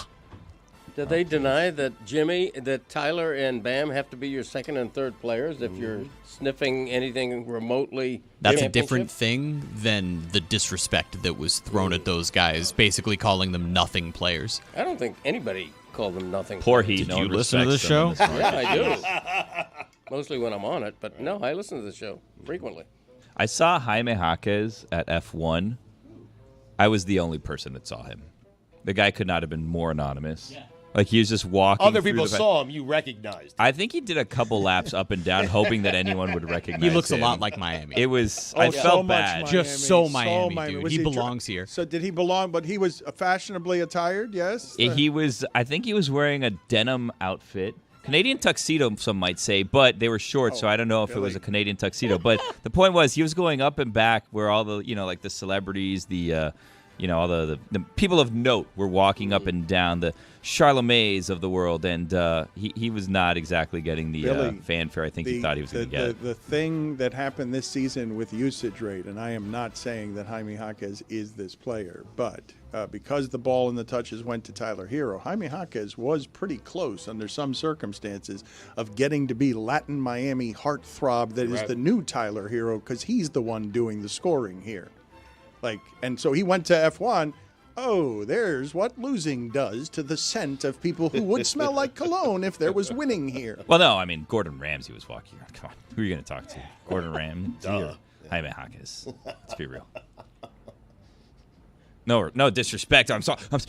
Heat, I'm sorry if you're listening. I did not mean to disrespect Jaime Well, you Jaquez. recognized him. Good job by you. Yeah, I didn't bother him. Also, I was drinking some Big Face coffee at the time. There you go. Pretty good. The objection that the Heat have, such that it is you're all just going to pretend like money isn't what did that? That's right. Yeah. A million pardons to the Heat on behalf of the entire show. We love you. Send us stuff. The Royals had the fewest home runs this season, but then hit a franchise record 7 home runs in one game. Baseball. Also, Aaron Judge is Barry Bonds now because they've changed that sport too, where the home runs are like the threes, and it's just an insanity.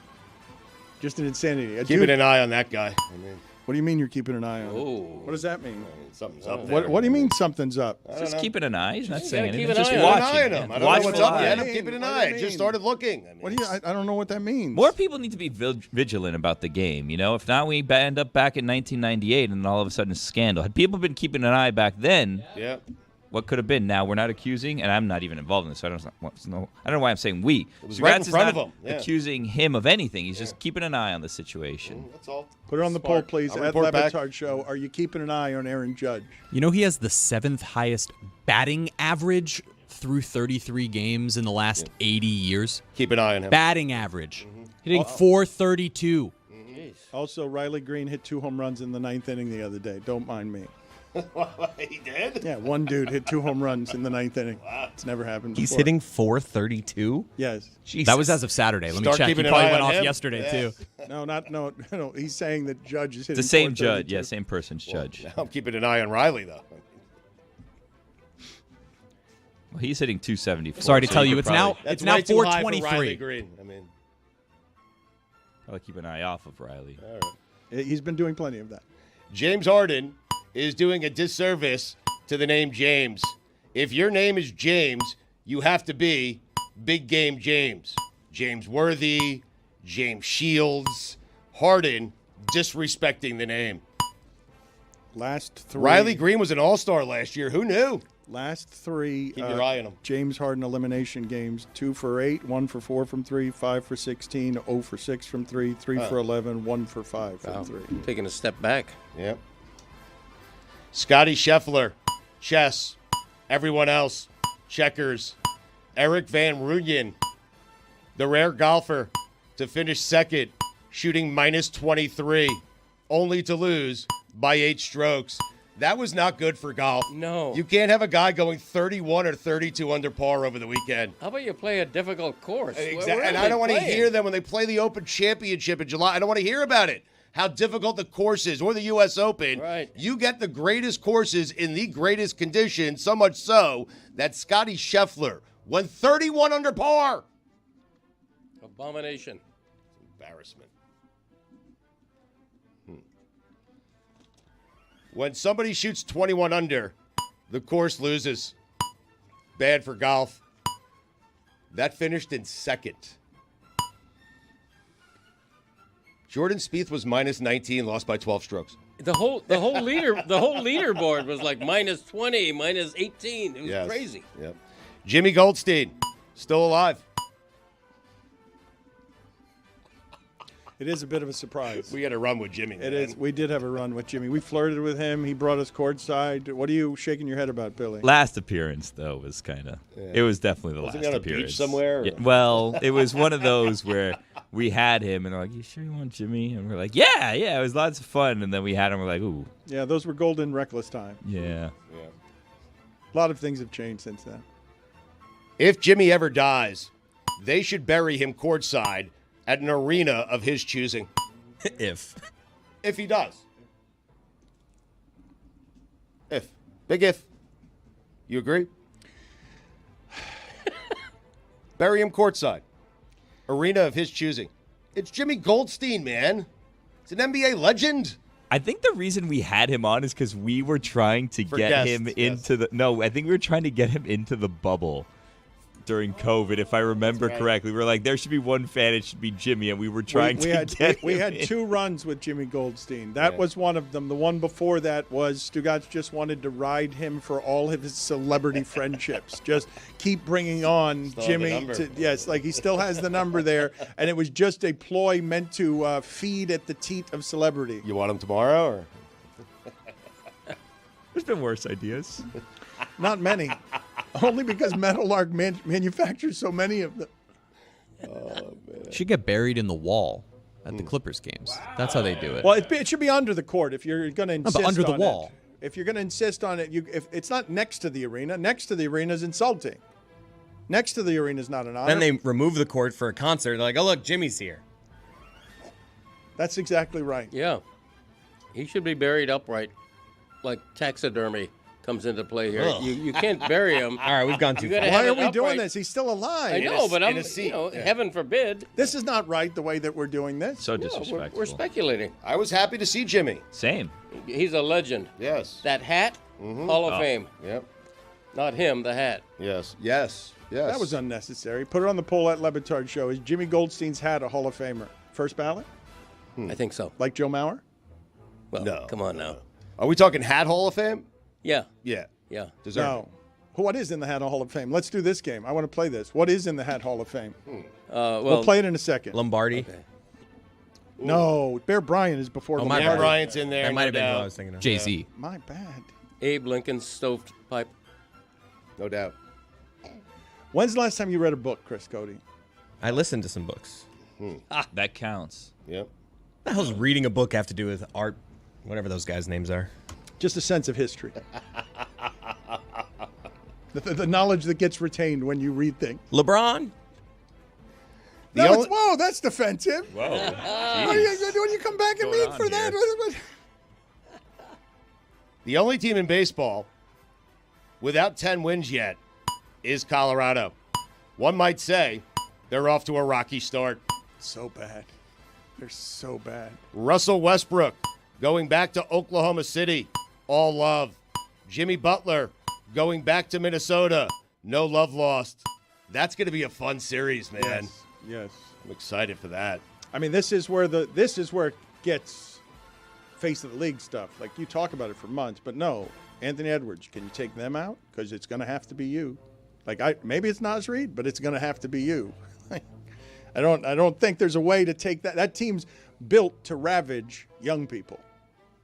That's whatever it is that you thought Michael Jordan had to go through with the Pistons.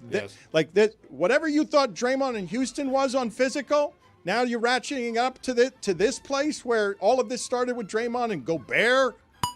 And then if it's a win over this team, then he gets either Jokic or Shea. This is a total battle in the West for the face of the league. Yep. So good. Hockey fans love telling you how great hockey is more than they actually like hockey. Enough of it. Shut the hell up. Speaking of hell, Art Briles. Dan, those are the weekend observations. You're going to let him talk to you like that? No. What the hell is the matter with you? No, Roy's been saying it consistently. What I am railing against are hockey fans who aren't really hockey fans, who don't really love it that much, and they sit here and tell you how great their sport is. Please. Ethan. Thank you. Enough. Look, I don't want to talk about That's what I was Ethan talking anymore. about. It's a good point by Stugotz. All right. Thank you. Do it in Thank the you. Stanley Cup. Thank you. 1993, if I'm correct. Montreal, yes. Last time a Canadian team. Wow. If I'm correct, you know what? The Habs. The guy, very often, if I'm correct, is rarely said that condescendingly. He knew he was correct. Yeah, and I he did. said, the if I'm correct was just a light gallop at the end of, Thank I you. know that three's landing, I'm looking at your bench. Yes, sir. If I'm correct, he Exactly had, right. it was the slow trot of a champion horse, knowing it's correct. Yes. Yes. I was preening. Yes, it's a Yeah. layer beyond, if you will. Damn That right. particular condescension that people like to dress up, where it's like, I've got this thought for you, and then I'll offer it to you like this, if you will. Bingo. And it's just an empty thought, and it's not anything other than a flowery crutch that you're using that is meant to be charming, but is condescending. It's like a home run, but it's not even a bat flip. He just lays the bat down because he's so certain Yes, this one's as- gone. you know, I've done it rare before. confidence, Here we right. go. As confident as he was that all of those rock stars, many of them died at the age of 27 in different 27. plane crashes. The magic age. Hello, Dolly. Da da da, dolly da da dee dee dee dee dee dee dee dee dee. Cha-cha-cha. He's right. Well said, Roy. Forgot the Thank you. cha-cha-cha. It's so important. Why are you forgetting the cha-cha-cha? It's critical to everything. It was a finger point. And again, Nosferatu pointed one of those devil digits at me. It's sausagey and sharp, covered in barbed wire.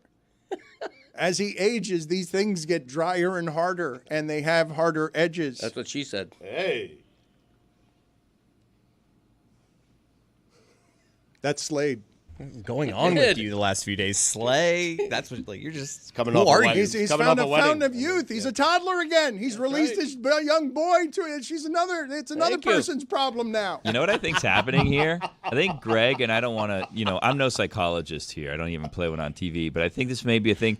Greg's sad, I think, that now he's lost his two sons to marriage. And I think that maybe Greg's thinking, you know what?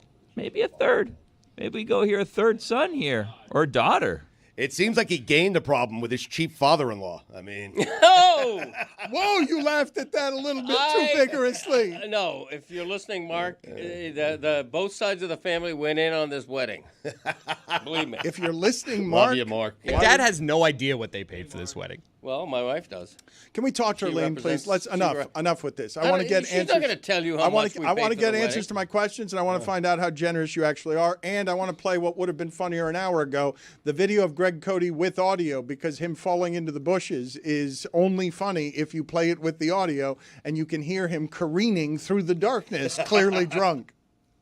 What are you doing? Did you fall? Oh my, Dad! Greg, you're gonna hurt yourself! What are you doing? So embarrassing. Filming it. Give me your hand. Give me your hand. While filming Give me it, your he other says hand. Hold that other phone. My God.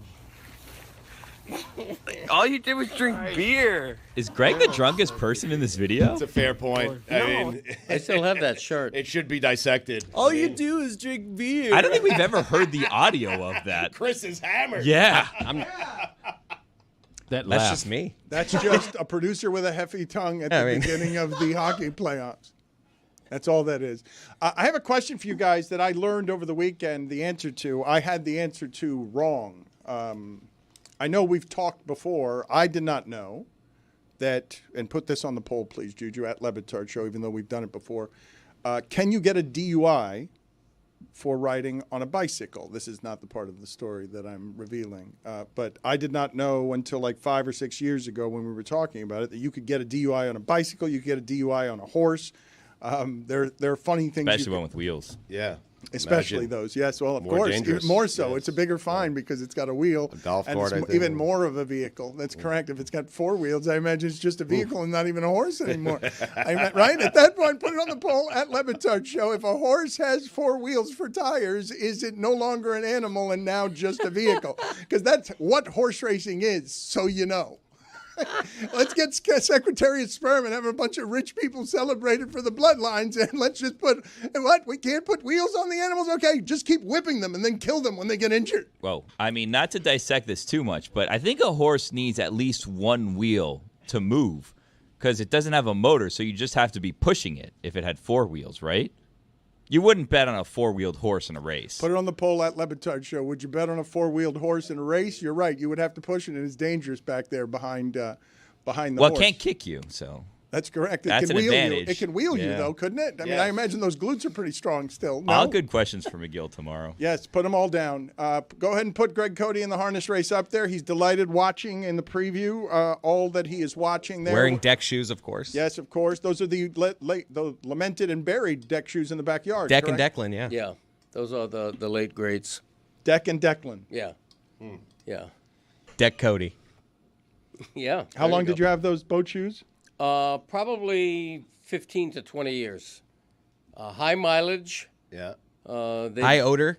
Well, did you ever wear socks with them? Once? No, I never wear socks with deck shoes. You're proud of him. Now I want you to imagine those talons gathering heat, leathery talons. I've touched the talons. The Nosferatu's devil digits. I want you to imagine those in boat shoes for 20 years. I'm guessing that those talons actually shredded the inside of those shoes. That the leather of those boat shoes could not hold up against the rigor, the leathery rigor of those toes and toenails. It's true. No, you're right. I have cut holes in shoes before. Because he doesn't just wear them out. He will do his sprinkler work in the yard, so they get wet. He will wear it's those disgusting. shoes. You do not anything. understand. Listen to me.